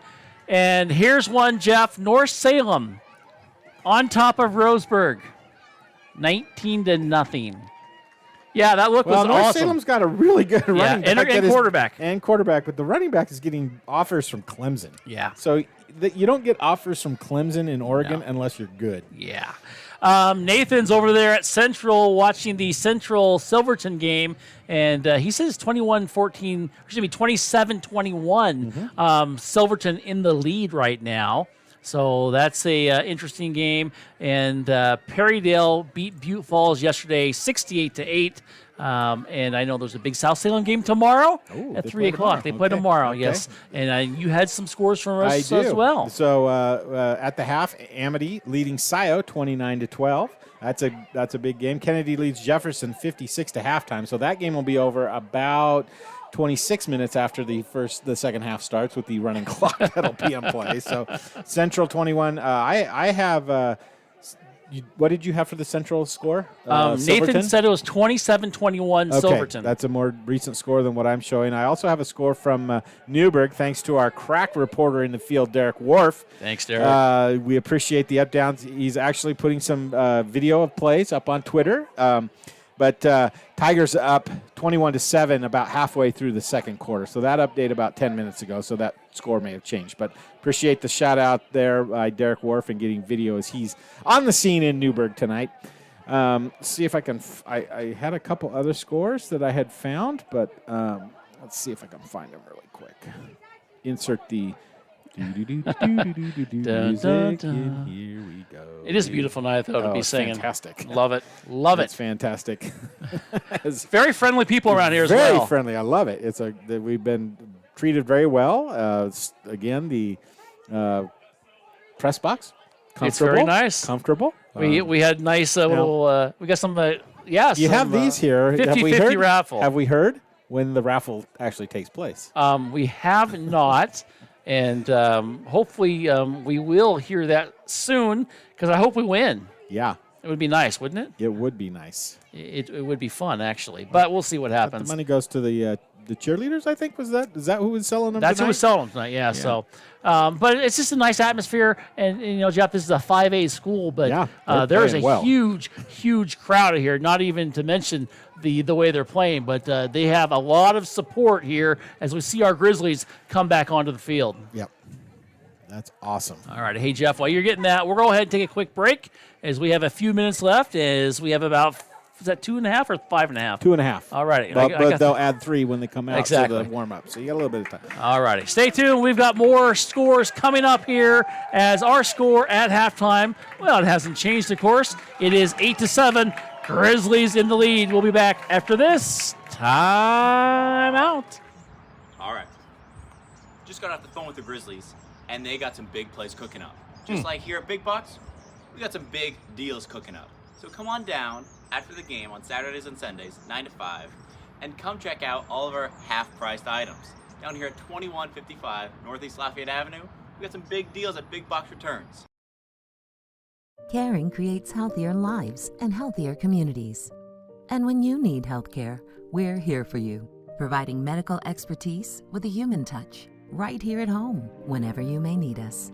From welcoming newborns into the world to life-changing surgeries, routine health screenings to life-saving emergency care, we're here to provide compassionate, high-quality healthcare to you and your loved ones. From the routine to the unforeseen, we're here for you. McMinnville Les Schwab is a proud sponsor of Grizzly football on Yamhill today. When you shop at Les Schwab, they promise you the best tire value. This means you get free peace of mind protection and free lifetime tire and mileage care included in your purchase. McMinnville Les Schwab. They want to be the neighbor down the street you know and trust. We thank McMinnville Les Schwab for their support of McMinnville Grizzly football. As we come back here, Brian Erickson along with Jeff Ivey as the Grizzlies and the Ravens are coming out here. The Ravens just got out here themselves, and they are warming up and getting ready to get going. And just trying to pull up, see if we got any more scores for you to pass along. There's a lot of big games going on here tonight. And I want to make sure I find, let's see, the correct ones. There we go. But we're going to try to keep them in. What usually happens, in case you're new, I had a couple people ask when we get the scores. They come in hot and heavy, usually in the second half. But we will try to give them to you throughout the night as well. So just make sure you keep it tuned here, and we will bring you all the scores as the ones we've had are pretty much... Well, they're pretty much the same as we've had before, so we don't have any updates here. But just a couple big games coming up this weekend. You've got the Oregon State Beavers. They will be at, I guess kind of in a neutral field as they will be taking on Montana State at Providence Park. That game is going to be up in the field that usually plays soccer now. It used to be a baseball field. There's been many football games there in the past, so it'd be kind of fun to kind of relive that. I will remember that the concourses are so small now. It'll be, I don't know, it'll be like something we're not used to. It'll be fun, though. Oregon, they will be at home taking on BYU, one of the top matches in the nation, 25-12, 25-13, something like that. So this should be fun to see how the Ducks and the Cougars do. That is going to be a big game tomorrow. And also, you've got Linfield. Yeah, they'll be taking on, is that Redlands? I can't even tell who that is, Jeff. I believe it is Redlands College. It's at McMinnville, so we'll see. Yeah, 16 hours, 33 minutes. Yeah, so we look forward to it. That'll be fun to see. It is Redlands. It is homecoming. I probably should know that, right? I guess I'm not going to make it to homecoming tomorrow. Oh, I know. Oh, well. As a good Linfield graduate, I should be there, but, well, a lot of people got things going on, right?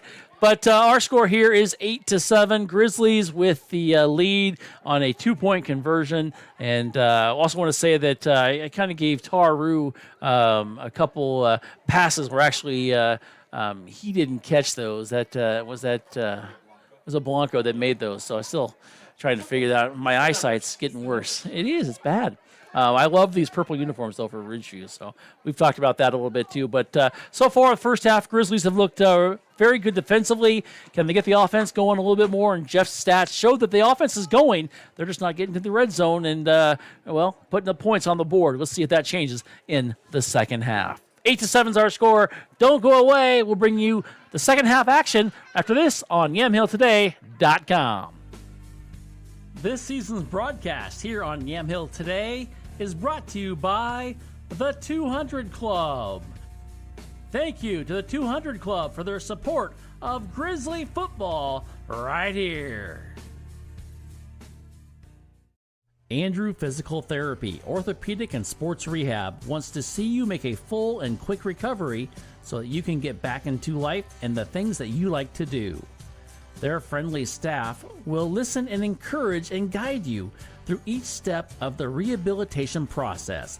From low back pain to post-surgical rehabilitation after a shoulder surgery or knee replacement, they are here to help. They also offer treatment for sports injuries and hands-on personal training for those who want to perform at their athletic best. Andrew Physical Therapy, Orthopedic, and Sports Rehab. Give them a call at 503-435-1900. As we come back here, Brian Erickson, Jeff Ivey, and Jeff, second half kickoff getting underway. And let's see what both teams drew up at halftime to get their offense going a little bit and to maybe stifle the defense on both teams. Here is the kick, and it's going to be taken, and it's going to be dropped, and the Grizzlies are going to pick it up, and they are going to be in not good field position there. Ridgeview came up with the ball trying to say that he had it, but I think they're going to say the Grizzlies were down. And, Jeff, not great field position to start off. Hi. Hey, Hi. how are you? Sorry. Nobody wanted to seem to pick that ball up off the ground, did they? It was like it was coming to a guy that doesn't touch the ball a lot in the kickoff, and he kind of backed away from it. But fortunately, somebody picked it up, and we're going to start at the 20-yard line with the ball. So that's good news. It is. It just opens up the field like we talked about, right? It only works every once in a while. All righty, here we go. Sullivan back out there for the Grizzlies. Handed off to Rapp. He's going to break through the middle. Wouldn't be surprised if this offensive line is going to open up more holes here in the second half. As I say that, and unfortunately, Jesse Jones to win got thrown down there, but not before Rapp picked up about 5.5 yards. Yeah, nice little run there. Good start to the quarter. Here we go. Second down, and let's call it 4.5. As Sullivan hands it off to Rapp, and Rapp's going to get the ball quite a bit, I believe, the second half, Jeff, and trying to wear this defensive line down, but they stood him up that time. Short gain of about 1. Yep. Third and that's basically 4 yards by the time they get that thing set over there. So hard to see where the ball is. It's on the far side of the field. I think it's on the 26. That's what I'm going to give him. Yeah, it looks pretty good to me. 11 minutes to go here in this third quarter now.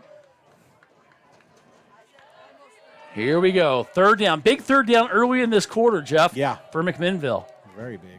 Here we go. We got three receivers here on the near side. Here we go. Sullivan's going to look to the right. He's going to pitch it. He's going to keep it. No, he's going to run up the middle. He's going to be hit hard, but a nice spin after the hit is going to get him that first down for sure. Would have been close if he didn't spin. Exactly. He spun into the middle of the field, and that longish body that he's got, Brian, he was able to get the first down on the play. Of course, Kane Sullivan, 6'2", 170 pounds. So it wasn't the weight that got him there. It was the height. You are correct. As they come on here now, Jeff, and I think it's going to be key. Wearing down that offensive line, you don't have a lot of depth on either team. Correct. And that will play a part in that fourth quarter. Correct. As we come up to 10 minutes here to go in the third quarter. Oh. And we've got movement on the Grizzlies. That was way too easy. That, again, the mental mistakes. The lineman, that's all I'm going to say, started rocking back half a second before the snap, and you just can't do that. What's gotten into you, Jeff? You've been nicer lately. Well, you know. It's a new me, I guess. There Have you I go. been nicer? Ask the officials. Have I been nicer? No. Okay. I was going to say this half. I was going to say compared to the first half, but you didn't give me time. Yeah, but I do have vindication on the. Yeah, I know. You've on had my text thread has been blowing up.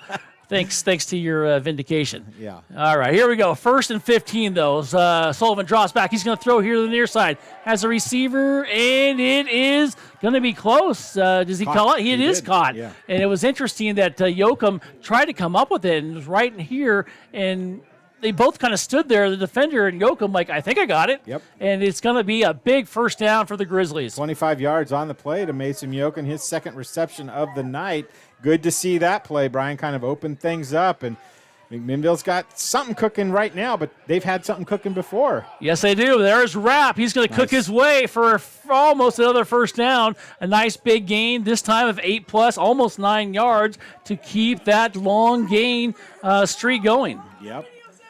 He's up to 76 yards now, so this could be his third consecutive 100-yard game, Brian. I don't want to give him too early. 24 yards is a long ways. Lots of time. As they finally get the tee off the field, it was still on the field as they throw it off there. As here we go, second down. Let's call it a long one. Here is Sullivan. He's going to look. He's going to throw right there in the middle. It is caught, and it's going to be a first down. Gabe Blanco with the reception. Yep, Blanco in there on the reception, just down about 7 yards, turn and get the ball and pick up the first down. Clock continues to run here, Jeff. Quick, let's see if I can read it. It's 8:36 and counting. I'll give that to you. Yeah, thank you. And we're going to have trouble with the tickets here because it's hard to hear the PA. So I think it's going to be after nice the third donation. quarter. It is definitely. It might be a really big one. Yeah, I'm assuming we're going to win, Here we go, 1st and 10. Sullivan draws back. He's going to hand off to Rapp. He's going to follow his blocker on the left side. Going to cut up the middle. Breaks one tackle. Flag comes flying in, and not before he picked up about 12 yards. But the officials are going to talk about it, and Jeff pretty much guess what that's going to be. That's a penalty of either a block in the back or a hold. And that one seemed to be pretty legit. I'm going to be honest with you. Block in the back. Yep. All right, they're going to move it back, unfortunately, for Rapp. And you saw that last week, too, Jeff. They kind of went to Rapp, and when they went to Rapp, he was effective and just kept running. Yep. Didn't happen the first week, for the Grizzlies when they lost to Farrington. But the second week, they went to him, and in this game, he's been very effective. You said he's got to 76+ yards. Up to 80 now. 80 would have had more without a couple penalties. Yep, and Brian, third penalty already in this half for McMinnville. Excuse me, second penalty. My bad. But still, 2 on the first opening drive. We're at 7:45 to go here now in the quarter already. 1st and 15, ball at the 40-yard line. Sullivan, guess who? Rapp's going to cut up to the middle, and he didn't get very far. In fact, he went a bit further than I thought, and they yanked him backwards after a pickup of a couple, and that's going to bring up second down. They're going to call it 2nd and 15, I think. But we coming under, probably by the time they snap this ball, under 7 minutes here in the first drive of the second half for McMinnville. I like it. Another slow, sustained I drive. like it. You know, keep these guys right here that are throwing the ball back and forth. Keep them off the field for a while. Here we go. 2nd and 15. Taking a long snap count. Sullivan draws back. He's in a double pump. Throws to the left. Has a read in, incomplete. Got to make that catch. It was right there, in and out of the hands of the tight end playing the wide receiver position, Michael Taylor, Yep. and unfortunately could not come up with it. That stops the clock with 6:21 to go, and big third down play. I think you're 4-down territory, though. Mitchell Taylor, the tight end, the first drop ball of the year that I remember, he was very effective in that first game against Hawaii, Farrington. But last game he didn't play a whole lot. I don't know if he was dinged up or what, but would have been a nice reception there to make. But 3rd and 15 now here. Big play, 6:51 to go. Sullivan draws back, looks to the left, throws to the left, has a receiver, and it's underthrown, but coming back for the big reception on the far side, and it's going to be a 1st down. That's Nick Gibson, it looks Gibson, like. nice play. And, Jeff, the reason he was able to get to it, the ball was underthrown. It was one of those back shoulder passes because it was well underthrown, but a great drive going for McMinnville. They're going to put the ball down on the 15-yard line, 24 yards on that 3rd and 15, Brian. All righty, ball at the 12 as they hand it off to Rapp. He's going to be wrapped up. Actually, more was on the 15-yard line, I should say. I'm looking at the scoreboard in the backwards. reverse. As Rapp does get to about the 13 after a gain of a couple, and it's going to bring up 2nd down. This is a great drive. I got to be honest with you. We're going to be under 6 minutes. So this drive has taken up half the quarter already. By the time they snap the ball, it should be right around 6 minutes, maybe just under, as we got a lineman going out here. Hopefully that's nothing serious. On the far side, I believe that is Jacob Preston. Preston's been really good inside to the interior for the Grizzlies. this is one way also to even up that time of possession. Yeah. I want to keep that score going, though. Add on to that one. Yes. Yoakum, single coverage here on the near side. And I think Ridgeview may have seen that, or the Grizzlies decided to take a timeout, Jeff. Grizzlies McMinnville's were a little bit indecisive on that one. All righty. Our score is 8-7, Grizzlies in the lead. How much time left? 5:49 in Alrighty. the third quarter. Sounds good. We'll be back after this time. All right. Just got off the phone with the Grizzlies, and they got some big plays cooking up. Just like here at Big Bucks, we got some big deals cooking up. So come on down after the game on Saturdays and Sundays, 9 to 5, and come check out all of our half-priced items. Down here at 2155 Northeast Lafayette Avenue, we got some big deals at Big Box Returns. At Willamette Valley Orthopedics and Sports Medicine, their orthopedic surgeons specialize in diagnosing, preventing, and treating disorders and injuries that affect muscles, tendons, nerves, ligaments, bones, joints, and other connective tissues. Willamette Valley Orthopedics and Sports Medicine strive to give you the highest quality of care with the most up-to-date orthopedic surgical techniques and non-operative treatments to help you get back into doing the things you enjoy. Their goal is to help you live your life to the fullest. Give them a call at 503-435-4520. Willamette Valley Orthopedics and Sports Medicine. As we come back to action, here's the handoff to Rapp on the left, and he is going to break through a couple tackles, get inside the 10, down near the 5, Jeff, depending on the spot of it. Going to pick up about 8 yards there on that run, it looks like. Marking it back at the 7. Oh, the 7. Look at that. Wow. All righty. I thought he was definitely up there. I have a feeling we're going to see 2 downs if they need it here, Brian. I got another score update from the Valley. Dallas leads Lebanon 27-6 thanks to Jay Moskal out on the field for us in Dallas. YC is on top of Valley Catholic 46-0. Here's the handoff to Rapp. He's going to stutter step, find traffic, go to the end zone. Touchdown, Grizzlies. Austin Rapp, a juking and a jiving on the inside, puts in the score for McMinnville. That was a great drive coming out of the halftime, Brian. 5:02 took nearly 7 minutes off the clock. Could not have asked for a better drive on the 7-yard run. That's just under 100 yards for Austin Rapp now. 96 yards on 17 carries. He had 8 carries on that drive alone. That's impressive. And that's going to pay dividends in the fourth quarter as well, as the kick is up by Tar Rue, and it's good. And that'll make the score now McMinnville 15 and Ridgeview 7. It's great, Jeff. It's fun. Still, it's only a 1-point or one-score game, It is. so don't go away. We've got lots to come. You're watching Grizzly Football on YamHillToday.com. Transitions in life. Sometimes it's difficult. When a loved one leaves us, Macy & Son is there for you.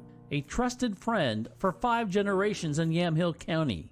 At that time, you have lots of questions and you need someone to walk with in every step of the way.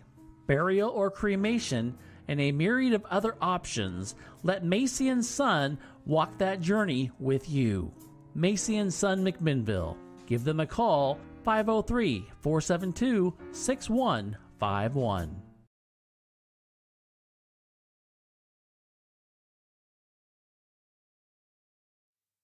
Alrighty, as we come back here, Brian Ayers along with Jeff Ivy and Tar Rue putting up the ball on the tee to kick off here for McMinnville, and he does, and he kicks it pretty good. Hits it about the 15-yard line, taking it about the 10, and now going to come back this way and still on his feet, trying to make something happen. A nice little run back across the 40, the 50, and finally taken out of bounds right in front of the coaches here on the sideline. A nice run there by Mr. All-Everything for Ridgeview, Schwartz.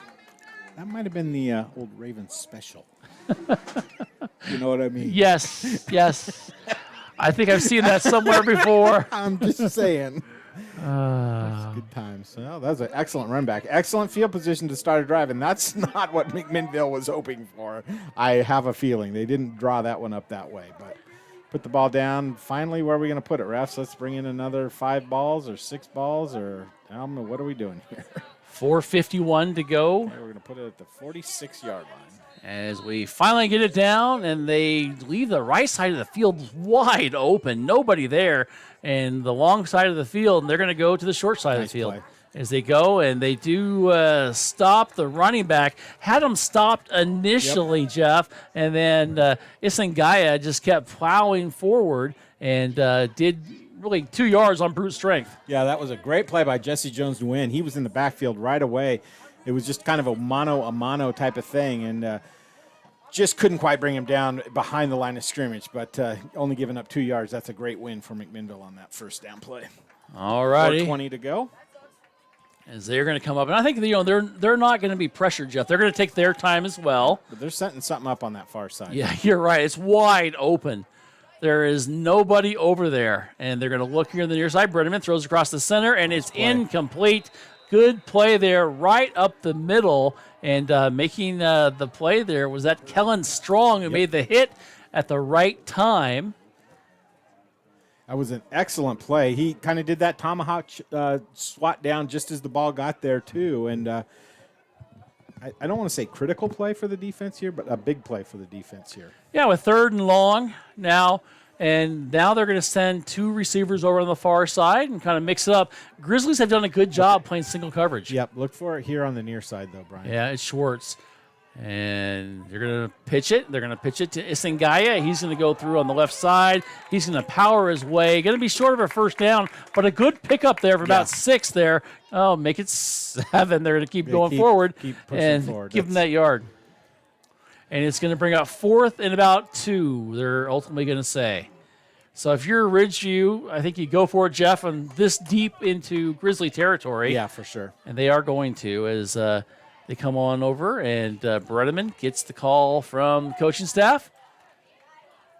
Isangaya is in the backfield. They've got a big fullback in there, Jeff. Logan Hobbs, 5'10", 190. He looks bigger than that. He looks way bigger than that.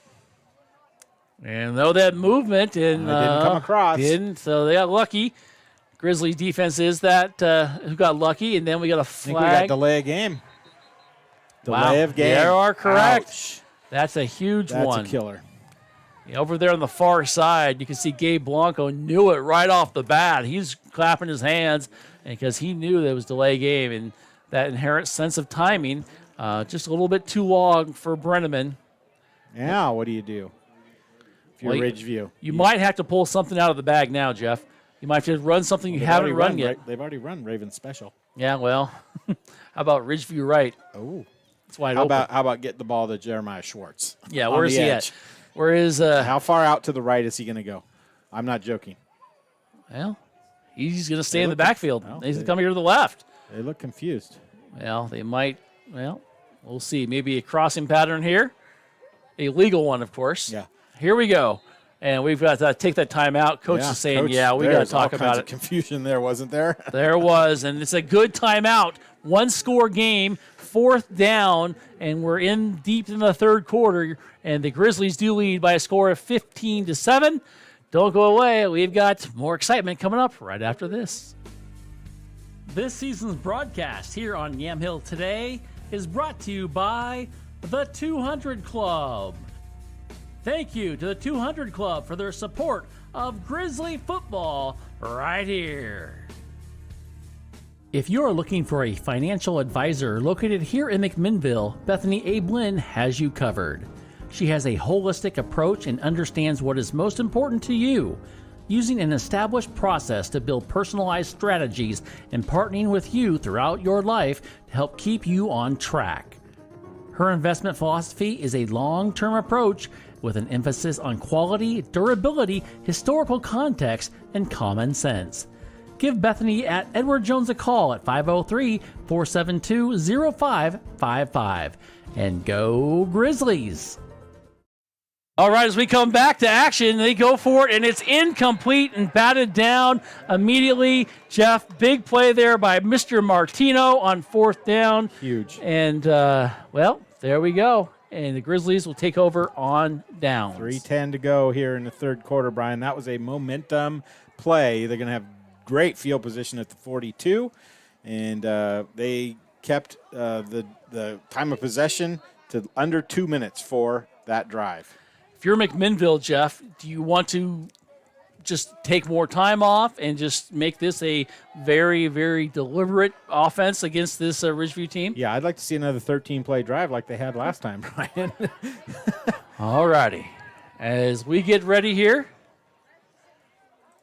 Sullivan hands it off to Rapp. Rapp can make something happen at any time. This time he's going to get flung down and wrapped up after a gain of a yard or two. And I'm going to have to see that was Zamko with the tackle. And Jeff, somebody was just asking you about if we won. I think Or he was if he looking. won. I think he was looking. I think they announced his number. Oh. And was So we didn't get wondering ours. where to pick the money up.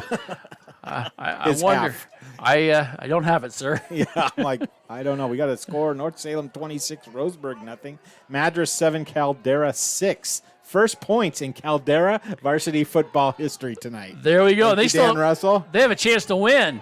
As the handoff goes to Rapp, and Rapp ran right into the hands of Ortiz, and Ortiz just fell down with him because Ortiz is not very big, 5'8", 170 if he's soaking wet. Rapp 5'6", 170, and they both just collided. Rapp, one of his shortest gains on the night. Yeah, and I'll tell you what, McMinnville's setting something up with that play. They were bringing Gabe Blanco back across under just outside, going the opposite direction of Rapp. He could have had the option to hand it off to him and go. Let's look to see if they pull that one out later in the game. 3rd and long now for McMinnville. Dropping back is Sullivan. He's going to look to the left or right, I should say. He throws to the right, incomplete. It was in and out of the hands of Austin Weeks.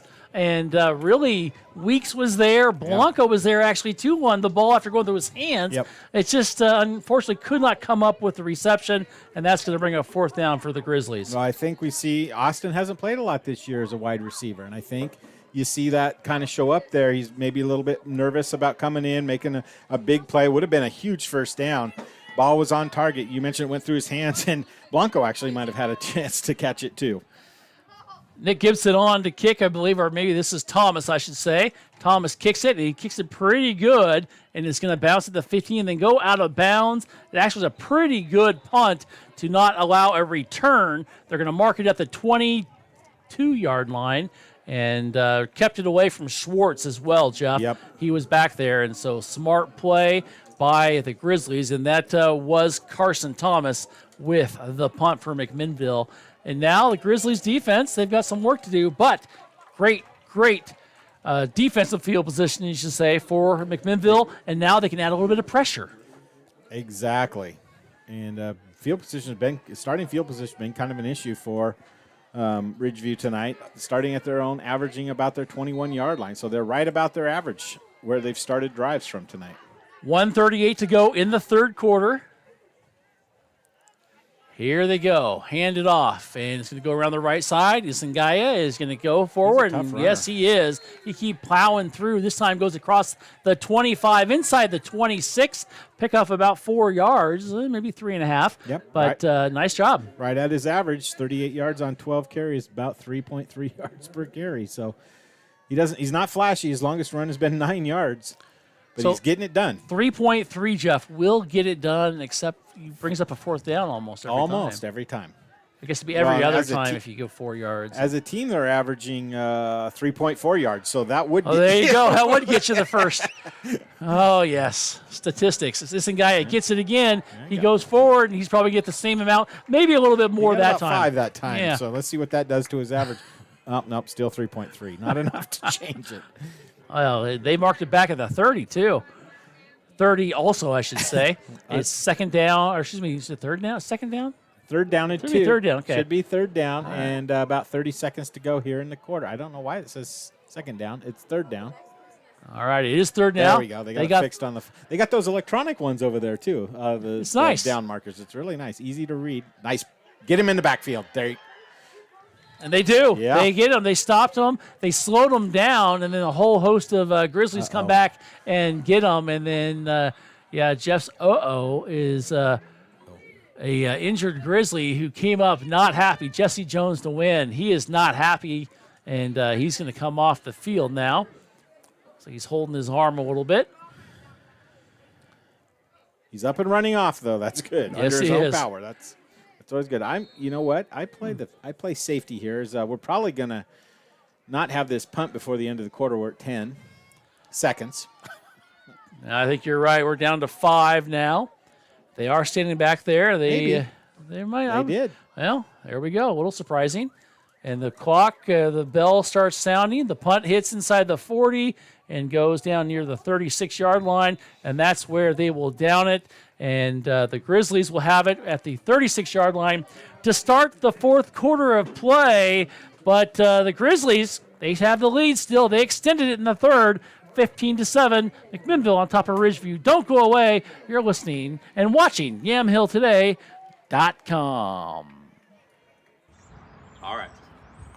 Just got off the phone with the Grizzlies, and they got some big plays cooking up. Just like here at Big Box, we got some big deals cooking up. So come on down after the game on Saturdays and Sundays, 9 to 5, and come check out all of our half-priced items. Down here at 2155 Northeast Lafayette Avenue, we got some big deals at Big Box Returns. McMinnville Les Schwab is a proud sponsor of Grizzly football on Yamhill Today. When you shop at Les Schwab, they promise you the best tire value. This means you get free peace of mind protection and free lifetime tire and mileage care included in your purchase. McMinnville Les Schwab. They want to be the neighbor down the street you know and trust. We thank McMinnville Les Schwab for their support of McMinnville Grizzly football. Back here, Brian Erickson along with Jeff Ivey as we are getting ready to start the fourth quarter of play. And, the Grizzlies will have the ball. And let's see what they decide to do. And they hand it off. And it's going to go right through the middle. Rapp breaks it, breaks the second one. Stiff arm, still on his feet, and he's going to be taken down. What a run there by Austin Rapp. He tried to throw number 6, Kai Lewis, the defensive back, off of him, and he did, but he threw him kind of in front of himself, and he was able to cause him to fumble, and we've got a penalty now. It's probably going to be some sort of unsportsmanlike is my guess somewhere, but the run probably will count down to the, what did they put that, the 38? So. As they're trying to plead their case a little bit down there. Mishler is talking to the official, and the official decided, no, I don't think so. That's a killer penalty right there. Probably some home cooking, but I don't know. I didn't see the play after the play. So the ball's going to end up back at the 7-yard line after the penalty. 1st and 25. Well, I mean, this is still a one-score game. It is. That momentum right there was just killed by that penalty. So as you said, it's going to be 1st and 25 now. And the coaching staff is over there talking to the officials. And, the new rule in effect is only one coach can talk to the officials this year. And I think Coach Tomlin has something to say. Here we go. Grizzlies need to convert here. Keep this ball and clock running. They'd like to make this a short 4th quarter. Shotgun formation. Hand it off. Going to the back, and Gibson's going to come out. Still on his feet, and he does a great job of breaking out of the pile and then coming up with at least something, Jeff. He turned really a couple yards into about 5 or 6. Yeah, I'm going to give him 6 on that one, but we'll nice hard run. 2nd down now, and 19. Yep, with 11:20 to go here in the game. Like to see him get maybe 10 yards here, make it manageable for 2 downs after that. 2 receivers on each side. As Rapp is in the backfield, Sullivan's going to throw it. He's going to throw it up. Has a receiver, a little wheel route, incomplete. Got to make that catch. And that pass was to Gibson. And, Jeff, they've been going to Gibson quite a bit here this game. Trying to get the focus off of Rapp and off of Blanco and Yoakum. And you just got to make that catch, Brian. It was not going to be a 1st down, but it was going to be 3rd and about 6. And when you're that wide open, you just have to make the catch. So puts McMinnville kind of really behind the sticks here now. 3rd and 19 with 11:05 to go. 3 receivers here on the near side. Sullivan going to reverse, and they give it there to was that Blanco? Yep. It is Blanco, and Blanco gets the reverse from Rapp, but Ridgeview had that one smelled out. But you're right, a flag on the far side near the 40-yard line. Remember about 6 offensive plays ago for McMinnville, I said they're setting up a reverse? That was that play. That was it. That was the play. I wonder what this penalty is. The officials are talking about it and taking their time and making sure they get this right. Just want to remind. No penalty, of course. Yeah. Well, it took 3 games to get the flag woven off. Yeah. Put it back in the pocket. Yes. For the 2nd time tonight.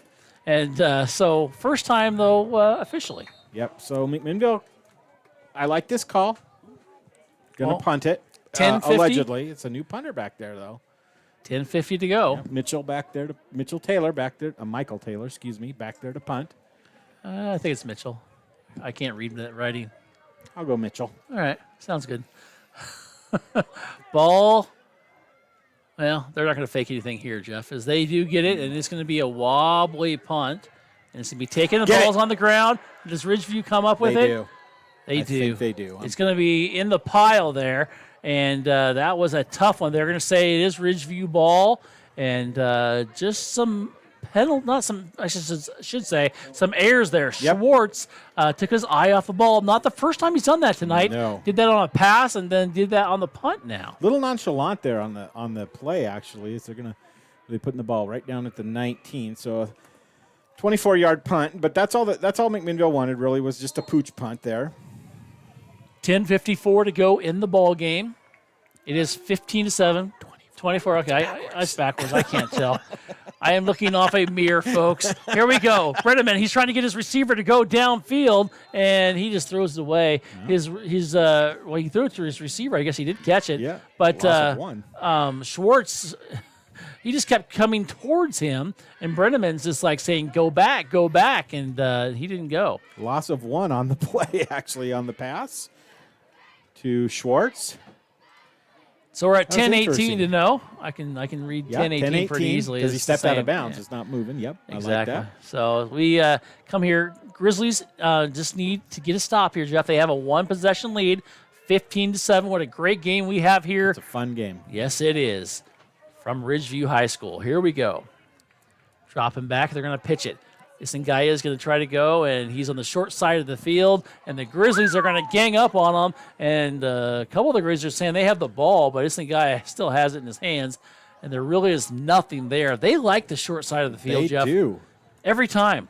It seems like and it's like they're trying to leave it open, but they haven't gone to the wide side yet. Yeah. Very rarely. Maybe 3 times I can remember. Maybe, the entire game. But it's to the boundary side, and wow, that was great pursuit. Initially on that play, I thought that the defensive end had been cut down, and there was a great running lane there, but great job by the safety wrap to come up and help out, and the rest of that defensive. Look for the middle. They're going to throw it to the middle. Have a receiver. It's overthrown. Incomplete. It was. Colton, once again, they've run that play so many times. Though. We got a flag in the backfield, so look for roughing the passer or something. Brenneman's coming over to the sideline. He's pretty excited about it. Oh. Unsportsmanlike conduct on Ridgeview. Wow. So let's see. Oh, they're calling it on the coach. They're calling it on the coach, Brian. The referee just pointed at the coach and said, stay back off the field. Wow. It's a big play to call in this ball game. That's a 10-yard penalty because it's half the distance, and it's a dead ball, so it'll be 4th and 19 now. For sure a punt situation for Ridgeview. And I get it. Ridgeview's been playing very well. They had a chance to go and do some nice things here, but McMinnville should get pretty decent field position out of this one with 9:22 to go in the quarter, clock moving. Mishler is moving back now. He's at the 45, 46, 47-yard line. How about over the head? Here we go. Here is the punt. It's going to be a wobbly end-over-end kick. Hit at the 35, and Mishler's going to pick it up at the 40. He's going to try to cut the other way, and he's going to be hit, and he's going to be thrown into another player, and then finally wrapped up. A little bit of frustration there on the tackle there by Nagler. And you can see Ridgeview is a little frustrated about what's going on right now. But McMinnville, great field position here now with some time, Jeff. 9 minutes exactly. Yep. And so if you're McMinnville, you want to put some more points on the board because the time is on your side. Exactly. Great field position at the 31-yard line. Wouldn't be shocked, too, if they just decide to go to wrap and just keep giving the ball to him. Need some points, though. Let's make it a 2-score game late in the 4th, Brian. All right, you got Gibson back there as well, so look for him to possibly get the ball a little bit more as well. Long. Better hike the ball. You're going to get a... There they go. They're going to show blitz, and they're going to hand it off to Gibson. The ball's on the ground. Ball's on the ground. Ridgeview says they have it. Want to have happen. I don't know why you're giving it to the running back that you were giving it to, because that can happen. It was his second touch of the night, Brian, and not good things aren't going to happen then. I don't understand the play call there, but I'm not supposed to apparently. Well, the Grizzlies give the ball back with 8:55 to go in the ball game, and now where they had great field position, and then boom, first play. Give it up and give it right back to the Ravens. And they bring Schwartz on the far side. He's one they focused on a lot in this ball game. And then they're going to go and they're going to throw it here. They're going to dump it off to the guy who was running in the backfield, still on his feet. And he loses the ball as well. Yep. But they're going to say he was out of bounds first. A big hit and the ball goes flying. They recovered it anyways. However, it is going to be back to the Ravens. We mark him out at the 39-yard line, so a pickup of 7 on the pass play to Quentin Colton.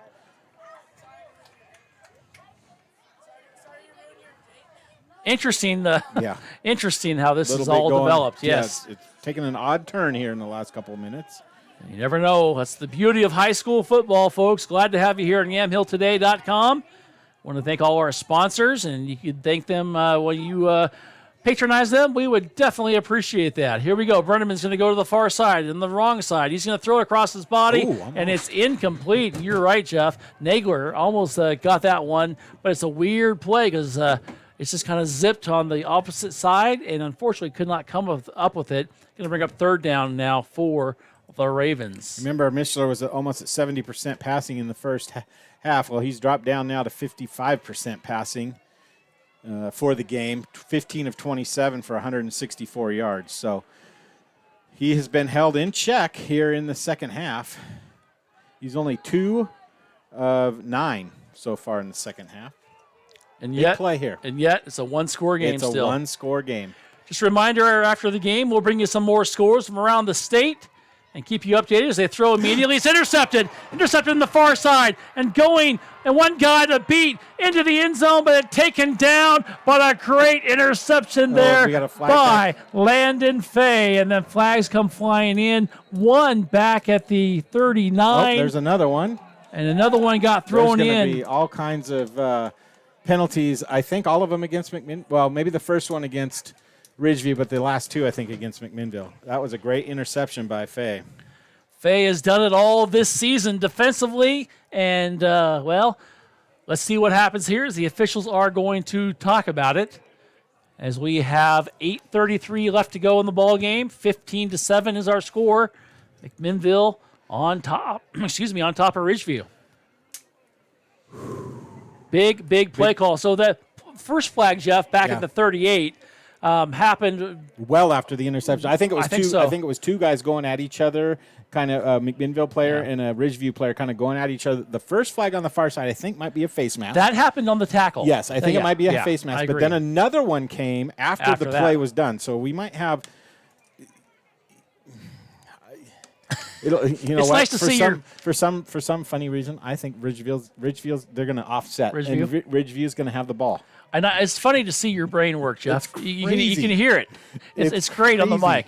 Here we go. We have the officials going to make some calls here.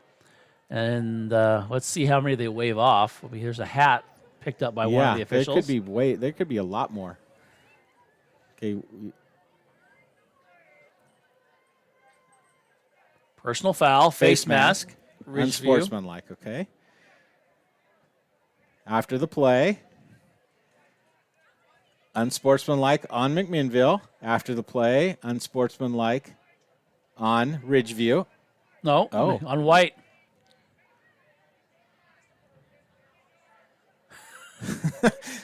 Put your right hand out and put your right hand out and you do the. I have no So idea. the interception stands. Yes.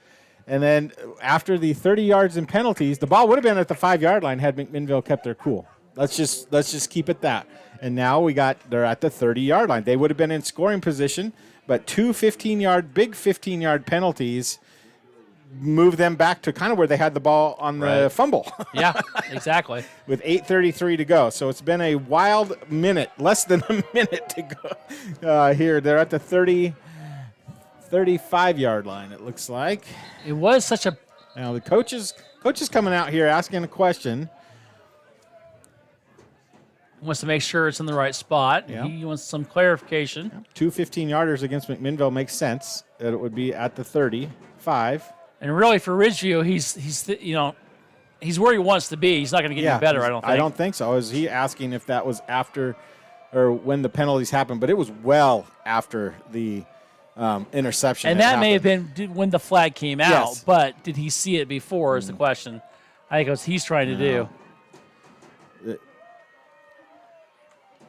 And Coach hasn't got anything really his way tonight when talking to the officials. And Coach Flaggy's not going to win this battle, but he's going to get the officials coming back to still talk and get information. Let's go. Let's get the game on the road here. I think as the one official said, too, like, okay, we've done enough. Okay. McMinnville ball. Points. Here we go. You need points here, McMinnville. All right, here we go. 1st and 10. Let's keep Ropp in the backfield. He is there by himself. Handoff. He's going to go. He's going to stutter step, going to go forward, and he kind of spins his way before being taken down. A gain of a couple yards to bring up 2nd down. 2 yards there is what I'm going to give him on the play. 125 yards now on 21 carries. Pretty good game Yeah. for Mr. Rapp. Yeah, 2 touchdowns. It's been okay for him. Be nice to get a third one up there. As we are here in the 4th quarter, we're approaching the 8-minute mark now. Sullivan has trips here on the near side. He's going to hand it off to Rapp. He's going to break through, breaks the 2nd tackle, a 3rd tackle, and then still on his feet. He's going forward, and he lunges near the 1st down marker. Going to be close for another 1st down. And let's see what they gave it to mark him. him. There we go, a gain of 8+, for Austin, and he did a good job of getting that first down across the 25-yard line. What a workhorse he has been for McMinnville tonight, Brian. 22 carries, 133 yards. And now you work on bleeding the clock. Yes, you do. And getting some points.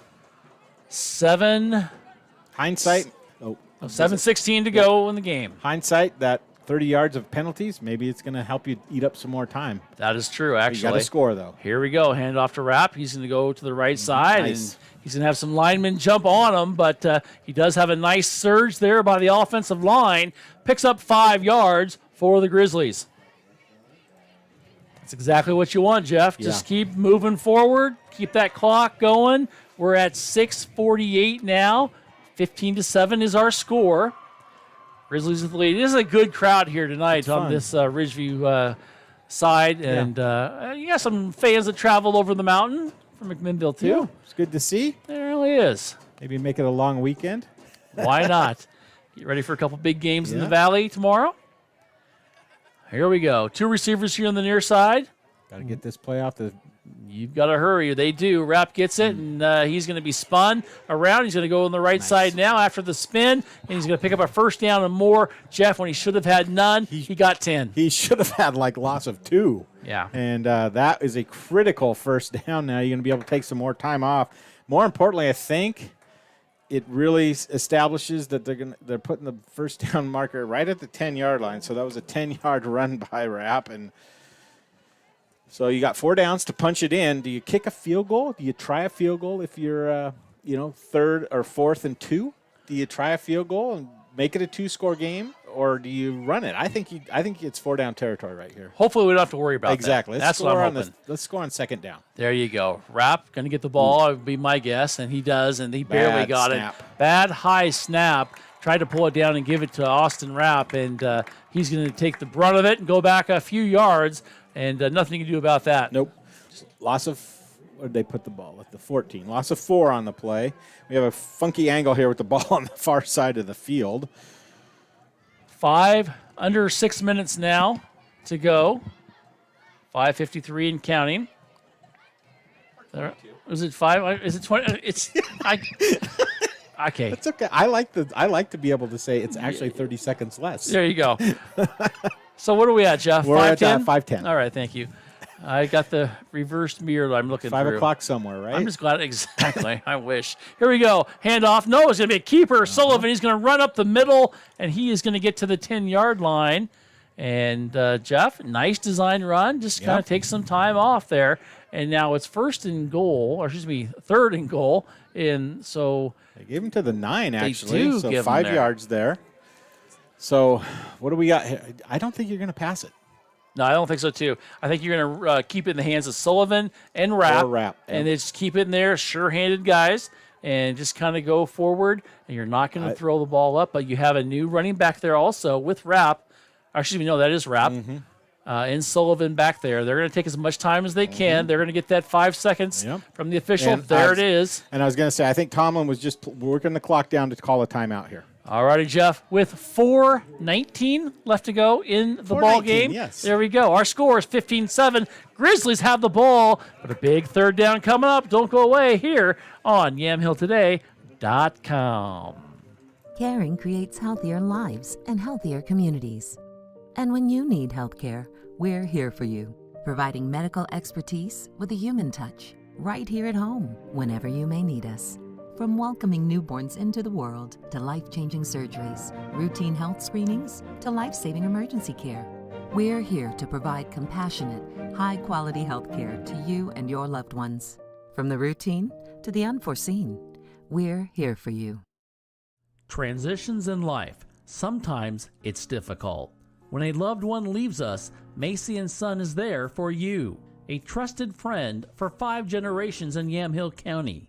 At that time, you have lots of questions and you need someone to walk with in every step of the way. Burial or cremation and a myriad of other options, let Macy & Son walk that journey with you. Macy & Son McMinnville. Give them a call, 503-472-6151. All righty, as we come back, big third down for the Grizzlies. They lead 15-7. Sullivan, shotgun formation, wrap back there. They've got to get into the end zone, and they got an offsides. Jumping off the ball was Mishler. It was on 2. He must have heard 1. He goes offsides, and that's going to mark the ball back, Jeff. 5 yards. Opens up the field, I guess, but we've said that a couple times tonight, right? Second half has not been good for McMinnville penalty-wise. They've had 6 penalties for 65 yards, so lack of discipline right there. 3rd and goal from the 14. Kane Sullivan draws back. He throws to the right, has a receiver, and it's incomplete. Incomplete. He got his receiver off of him. Not sure how he did that, but it was just thrown too high and too hard, I believe. He was wide open. And that is incomplete. And now decisions. I don't think you have a decision to make. I'm not sure you got a kicker that can kick It's a long one. It's a 35-yarder roughly. I don't think you have it. So maybe 30 to 35-yarder. So you're going to go for it here, obviously. They're taking a lot of time. 15. All right, here they go. The one thing with that pass, though, it killed the clock with 4:15. Here they go. 2 receivers, wrap in the backfield. Sullivan probably look to the left side. He does look to the left side. He's going to double pump. He's going to throw across the center. Has a receiver. Incomplete. Great play. Flag. Oh, my word. That was a great play. And, oh, my goodness. Oh, my goodness. Is he going to pick it up? Is the official going to pick it up? That's the big question, because I see why he called it, but I'm not sure I agree why he called it. They are talking about that now. Let's see. Ravens. Wow. Is unsportsmanlike? Is that an automatic first down? Even though it's after the play? So you're going to say over on downs and then the penalty? Yeah. Maybe. That would be my guess. They are going to move it out to, they might walk it back. Let's see. Let's find it. We can kind of hear him if we lean out here. Nope. It's half the distance. Oh, no, it is. It was after the play. Yeah, it's after the play. So it was grandstanding once again. They've done that a couple times, and coaching staff, I think, is taking care of that one right now. And they'll take care of that at practice, I'm sure. These stairs are nice to go up and down, by the way. I just want to say. Nice. Yeah. 7-yard line, 4:10 to go. All righty. Got to score a touchdown. Yes, they do. In a 2-point conversion as they trail by 8, 15-7. Grizzly defense, they're going to show something here, and they're going to go after Brenneman. They hand it off right up the middle and just going forward, breaking a tackle, breaking a second tackle, and getting close to the first down marker down on the 15-yard line. Let's see. Well, they're going to give him a good spot to the 18-yard line, I should say. I'm confused with their. Okay, it is the 18 that you need to do. They do get a first down a little bit more. 11 yards. And, Jeff, you're now under 4 minutes at 3:55. Your defense can bend, but you've got to stop them here and come up with a stop. First down of the half for Ridgeview. And they had a bunch in that first half. They did. In that first drive, yeah. They had 5 on the first drive, I think. Here we go. Brenneman under center, which he doesn't do often, hands it off, and really not much there. And it's going to be a stop there by the defense. Good job by the interior line of making the stop. And it looked like one of the guys in there was Kai Lewis on the run. Okay, that was Alex Kelleher with the tackle in the middle. Going to bring up second down. If you're McMinnville, you just let that clock go. It's at 3:13, and you're happy to do that. Timeouts, I believe. 2 for Ridgeview is what I have, and 1 for McMinnville. I believe that is correct. So Ridgeview is going to have to get a little bit urgent here. And they've got 2 receivers on each side. And they're going to throw. Brenneman looks back. He's going to get flushed. He moves out of it. He's got some time now. He's going to walk his ways in to keep it, go to the sideline. Smart play. Pursuit. Couldn't find anything downfield. Yeah. And then he just went to the sideline and got out of bounds. Good job defensively by McMinnville on coverage. That was Kellen Strong and Taru with coverage. And so he just could not find anyone to throw it to. Going to give him 3 on the play. Great, you mentioned it, great coverage downfield by all the defensive backs in the game for McMinnville there. 2:47. You nervous? No. Yeah, you know that. Because You it's have a score way from too Newburgh. much. Yeah, we'd like that. Take my mind off this one for a little bit. About 6.5 to go in the third. Newburgh up 47-1 over Aloha. 47 to what? 7, excuse me. Okay. Or, no, I can't read tonight. 41-7. Okay, there we I had go. all the numbers in there just in the wrong That's order. good. I was just like, how did they get the 1? Here we go. Drop it back. They're going to throw here the near side. Little crossing pattern. It is caught and then going up, and it's going to be a first down. Meeks was so close to batting that down, Brian. I don't know how that ball got over the wide receiver, but a nice catch by Justin Maben, his first catch of the night. Austin Meeks almost had a knockdown there. So close. You asked if I was nervous, Jeff. Yeah, 2:30 and counting. Excuse me, that was Peyton Zamko on the reception, not the McMinnville player. Sorry, my bad. It's Wrong all good. Score sheet. There you go. Colton is in motion. They're going to look to throw. They're going to throw here in the near side. Crossing pattern is incomplete. The ball was there, thrown behind him, though. I tell you what, though, I think Carson Messenger, the linebacker in on that play, kind of flashed in front of the receiver, just maybe caused take the eye off the ball just for that split second on the incomplete pass. You can definitely hear footsteps, whether it's turf or grass. We're on grass tonight. Here we go. Schwartz has been awfully quiet, Jeff, lately. Only one reception in the half, and it's been for -1 yards. Well, they've got double coverage over on him on the far side. They're going to throw here on the near side. It is caught and then hit hard, and taking out of bounds is a Nogler. Nice job there of making the hit is Taru, and it's going to bring up, 2:11 to go. Third down, is that right? Third down and about Third down 6. 5, long 5, short 6. Sounds like a plan. Come on, defense. Here we go. Thanks for watching us here on YamHillToday.com. And the Grizzlies hold on. They lead 15-7. Trips on the far side. And they've got a flag. And what do we have here? We got offsides on McMinnville, maybe? Let's see what the official. They'll come over and talk. I do like when the officials have their headphones and can talk to each other. Yeah. And Like they do in the Valley. Yeah, it makes it really nice. Offsides. That's going to be close to a first down. I think, It's going to be. They want to give this, well, they don't want to give this game away, but they're making it a lot easier for. They're making it interesting. How was the ball, nose of the ball on the 40-yard line, the last play, and now the whole ball is across the line, and it was a 5-yard penalty.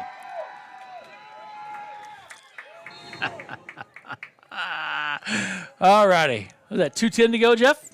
2:10. All righty. 2:10 to go. First and 10. Grizzlies lead by a score and a conversion. Can they hold them off here? Brenneman draws back. He's going to look. He's going to go. He's going to float to the far side. Incomplete. And I believe his pass was intended there for Colton. And it's going to bring up second down. Jeff, I wouldn't be surprised if they cut that play once again. Crossing pattern in the middle. They've done that a couple times. Oh, boy.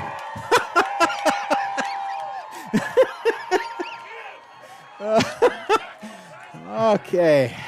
It's not quite a streaker. No, but it's a guy. It's a big fella. Is he gonna? He's gonna go on the field? I don't think so. Man. The officials are watching, and the officials are making sure it doesn't happen and interfere the game. And so far it hasn't. As Brenneman draws back, he's going to look. He's going to throw on the far side, and it's incomplete. Pass intended over on the far side for Schwartz, and it's going to go incomplete. And it's going to bring up third down. We're all distracted, aren't we? That is funny. I tell you what, I like the defensive change that McMinnville has done, bringing Austin Weeks in as a defensive end. He's tall, Brian. He's 6'3". Earlier they were having success out here on the ends with the shorter ends. I like that coaching adjustment because he's tall. He gets in the passing lanes a little bit better.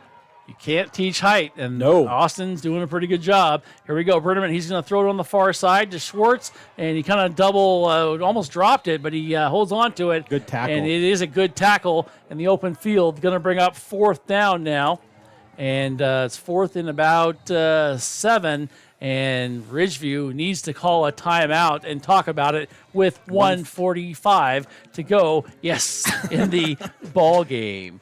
Our score: McMinnville, they lead 15-7 over Ridgeview. Don't go away here on Yamhill Today. McMinnville Les Schwab is a proud sponsor of Grizzly football on Yamhill Today. When you shop at Les Schwab, they promise you the best tire value. This means you get free peace of mind protection and free lifetime tire and mileage care included in your purchase. McMinnville Les Schwab. They want to be the neighbor down the street you know and trust. We thank McMinnville Les Schwab for their support of McMinnville Grizzly football.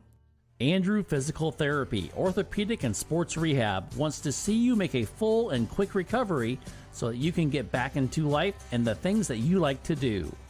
Their friendly staff will listen and encourage and guide you through each step of the rehabilitation process.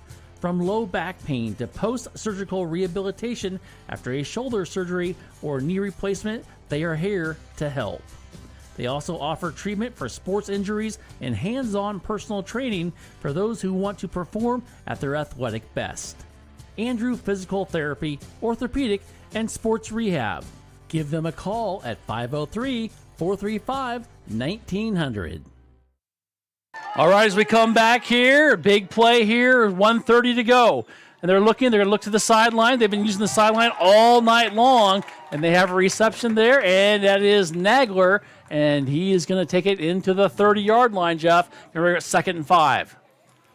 All righty, if you're McMinnville, you asked me if I was nervous, Jeff, earlier. Yeah, you see nervous. why, right? I believe both teams have one timeout left. Ball's right on the 30-yard line. Field goal does no good for Ridgeview, so they got 30 yards to go. Can you tell me what their longest passing play is? 54 yards. It was a touchdown. That was a touchdown. Yeah. So other than that, we're looking at 22, 21, but a lot of 5s, 3s. Right. 4, they're the out patterns. And McMinnville's going to probably give them those until they get down to the 10 or 15-yard line, to be quite honest with you. They go. They threw a crossing patterns. Intercepted right up the middle, and the Grizzlies are going to win this ball game. A huge interception by Tyler Martino. I'm looking facetiously for a flag somewhere. Well, I'll be honest with you, Jeff. It got really quiet, and so I'm looking around going, okay, what am I not seeing? Yeah. And then realized that it's just a big interception, and that's exactly what McMinnville needed right there, Wow. Jeff, to end this ball game. Big-time play by the defense, Brian? Yep, they stepped up, and coming up with the big interception, Mr. Martino, who has played well tonight. He has. Well, Grizzlies now are just going to kneel on it and just stop the clock. And, it'll make this ride home a lot more fun. A little bit. You got to get 3 snaps here, though, Brian, because you got to figure Ridgeview is going to use their timeout. There's the first snap there. They're not. Okay. As we are counting down to 1:12. And Grizzlies are going to go up there pretty quickly. Wow. Yeah, why not? Let's I mean, not it's be not too really quick here. Let's take your time. Make sure that because you don't want them to call a timeout where they could potentially get the ball back for a punt return or something. You are correct. So let's watch the back judge here. So you're under 50 seconds, so you should be good to go to hike at any time now. You're looking for that back judge. Puts his hand up there. Far left side of the screen. And you have to snap it one more time, I believe. One more. We're at 35 seconds. They're going to say no. The refs aren't going to put the ball down before. No, that's going to be it, and that will end our ball What a game. And the Grizzlies and the Ravens, nothing like we expected really tonight, Jeff. We expected some passing. We threw some high-flying offense. We got some of that, but really you had the defenses that played the biggest role in tonight's game. Well, ultimately, turnover battle was won by McMinnville 3-1, and ultimately that's what saved them in this ball game tonight, Brian, because, wow, without those turnovers, a different story potentially on the scoreboard. Final score 15-7, and it was really it was fun to see. And now McMinnville will make the bus ride home tonight, but it's going to be a lot more fun after the victory. Yeah. They now go to 2-1. Ridgeview drops to 1-2. But this is a good Ridgeview team. This is a 5A school that played really hard and put a little scare in the 6A school. Yeah, they got some talent on this team, Brian. We said we expected a different ball game between this 5A team and the 5A team Forest Grove last week, and we definitely saw that. Ridgeview is going to maybe think about a couple plays that really cost them, a couple interceptions, but McMinnville ultimately dug down deep and did what they needed to do to get the win tonight. Yes, they did. 15-7 is our final score. Grizzlies victorious here tonight. Don't go away. We got the post-game show. We'll bring you all the scores from around the state, and we'll give you some stats on this game as well as the Grizzlies come out victorious 15-7. Don't go away. You're listening and watching on YamhillToday.com. At Willamette Valley Orthopedics and Sports Medicine, their orthopedic surgeons specialize in diagnosing, preventing, and treating disorders and injuries that affect muscles, tendons, nerves, ligaments, bones, joints, and other connective tissues. Willamette Valley Orthopedics and Sports Medicine strive to give you the highest quality of care with the most up-to-date orthopedic surgical techniques and non-operative treatments to help you get back into doing the things you enjoy. Their goal is to help you live your life to the fullest. Give them a call at 503-435-4520. Willamette Valley Orthopedics and Sports Medicine. Transitions in life. Sometimes it's difficult. When a loved one leaves us, Macy & Son is there for you. A trusted friend for 5 generations in Yamhill County. At that time, you have lots of questions and you need someone to walk with in every step of the way.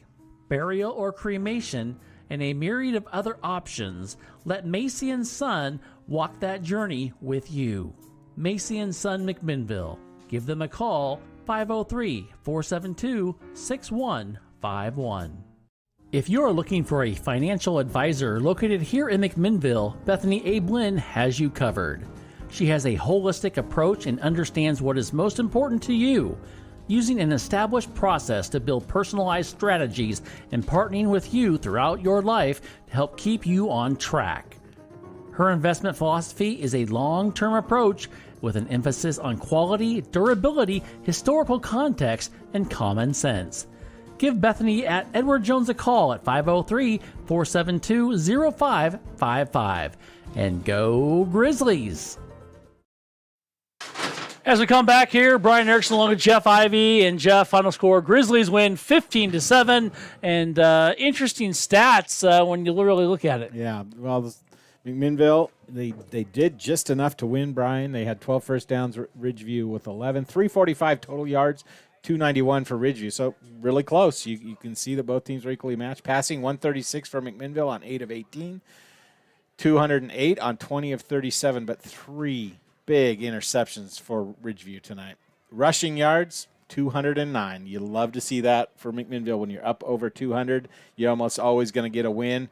5.7 yards per carry almost tonight, Brian. Held Ridgeview to 83 yards on 24 carries. Time of possession flipped big time. McMinnville had the ball for over 16 minutes of that second half and end up the game 25 minutes to 23 minutes for Ridgeview. So looking at individual stats, Aiden Brenneman, he had a tremendous first half, but really, really struggled in the second half. Ends up 20 of 37 for 208, 1 touchdown, 54% completion, but the 3 interceptions really did cost Ridgeview tonight. On carrying the ball, Zarian Isanya carried the ball 16 times for 56 yards. Was really bottled up all night, as were all the other running backs. He only had 1 or 2 carries. Jeremiah Schwartz, the disappearing act in the second half, so to speak. Yeah, you're right. He was Mr. Everything. Him and Quentin Colton, 6 receptions both in the first half. Between them, they had 3 in the second half. Schwartz finishes with 8 receptions and a touchdown for 92 yards, and Quentin Colton finishes the game with 7 receptions for 71 yards. But the McMinnville side did a just good enough to win tonight, Brian. Their defense came through when they needed to. Kane Sullivan again, 8 of 18, 136 yards. Nothing spectacular, but he got some big plays, some big passes at crunch time going, especially coming out of halftime on that first drive tonight. But Austin Rapp, where would McMinnville be without Austin Rapp right now, Brian? They may be struggling to have a winning record. He, again, over 100 yards, both touchdowns tonight, 25 carries, 5.8 yards per carry. Kane Sullivan also did a good job reading the option when he was running the ball, carried the ball 9 times for another 56 yards. So excellent job there. Gabe Blanco, 5 receptions, 75 yards. Mason Yoakum, 2 receptions, 35 yards. Nick Gibson, 1 reception for 24 yards. So turnovers really played a big part of this ball game, Brian, as did timely scoring and drives. McMinnville comes out and takes nearly 7 minutes off the clock on their opening drive, and that really set the tone, in my opinion, for the rest of the game. Right. So now, with the big victory there, Jeff. What's next? Well, you know what's next. Lake Oswego. What do you expect? I expect a tough game. There you go. I expect a really tough game. There you go. But I expect McMinnville to come out and play really hard. Yeah. And they do every time. They do every time. Yep. And you know, hopefully they're healthy and then playing at home, which will be nice after being on the road for 2 weeks. Yep. It'll be good. Being home for a couple weeks in a row, yeah. Right. Well, after the last 2 weeks being on the road. Yes. And so it's nice to be back home. And so now let's see what they can do at home. Back on turf, and you know, not that it was that big of a difference, but there were some plays definitely that made it a little bit interesting. So it'll be fun to see. But a big victory tonight for the Grizzlies, 15-7. Next week they take on Lake Oswego at home, and we'll have all the action for you here on YamhillToday.com. And Jeff, you got some scores for us? I was looking. I don't see any. I know Newburgh was up big. Let's see. I can update some scores for me as well if you get a chance, because North Medford beats West Salem 35-14. Sheldon 41-0 over Sprague. Sheldon's good, by the way. Yes, they are. North Salem beating Roseburg 26-0. Yeah, that's fantastic. That Good is job great. for North Salem. Amity gets their first win of the season, defeating Scioto 35-18. So that's good news for our Yamhill County team. The Newburgh last score we had was 41-7 late in the third. Reports are that they were playing a lot of backups at this point. It's homecoming, so get those seniors, those guys that don't get to play a lot, get them into games. So that's always fun. And we thank Derek Wharf for his sideline reporting, I guess you could say, for us over there. That's nice. Silverton defeating Central, one's not final yet, but it's 40-35. Lots of scoring going on there. South Albany beats McKay 39-8. And let's see if we got any other ones for you. I think that's about it. Big game tomorrow, of course, is South Salem taking on Grants Pass. So 3 o'clock. At home? It is at home. Okay. So, but also a big game tomorrow will be Oregon State. We talked a little bit about that. But going to be another fun weekend of football. And it starts off great, especially with a victory here tonight by our McMinnville Grizzlies. I just want to mention a couple last names of the coaching staff for Lake Oswego. All right, let's see if we probably recognize a few. Corey, Lomax, Stutz. I think those are the last names. Those are pretty good ones. Yeah, Steve Corey's a pretty good coach. So yes, he is. Good. It's going to be a good matchup next week. They beat West Salem 14-0 and Barlow 20-8. Playing Mountainside tonight at home, and then they come to McMinnville next week for a 7 o'clock game from Ortman Field. There you go. It'll be fun. Yes. It'll be a good time.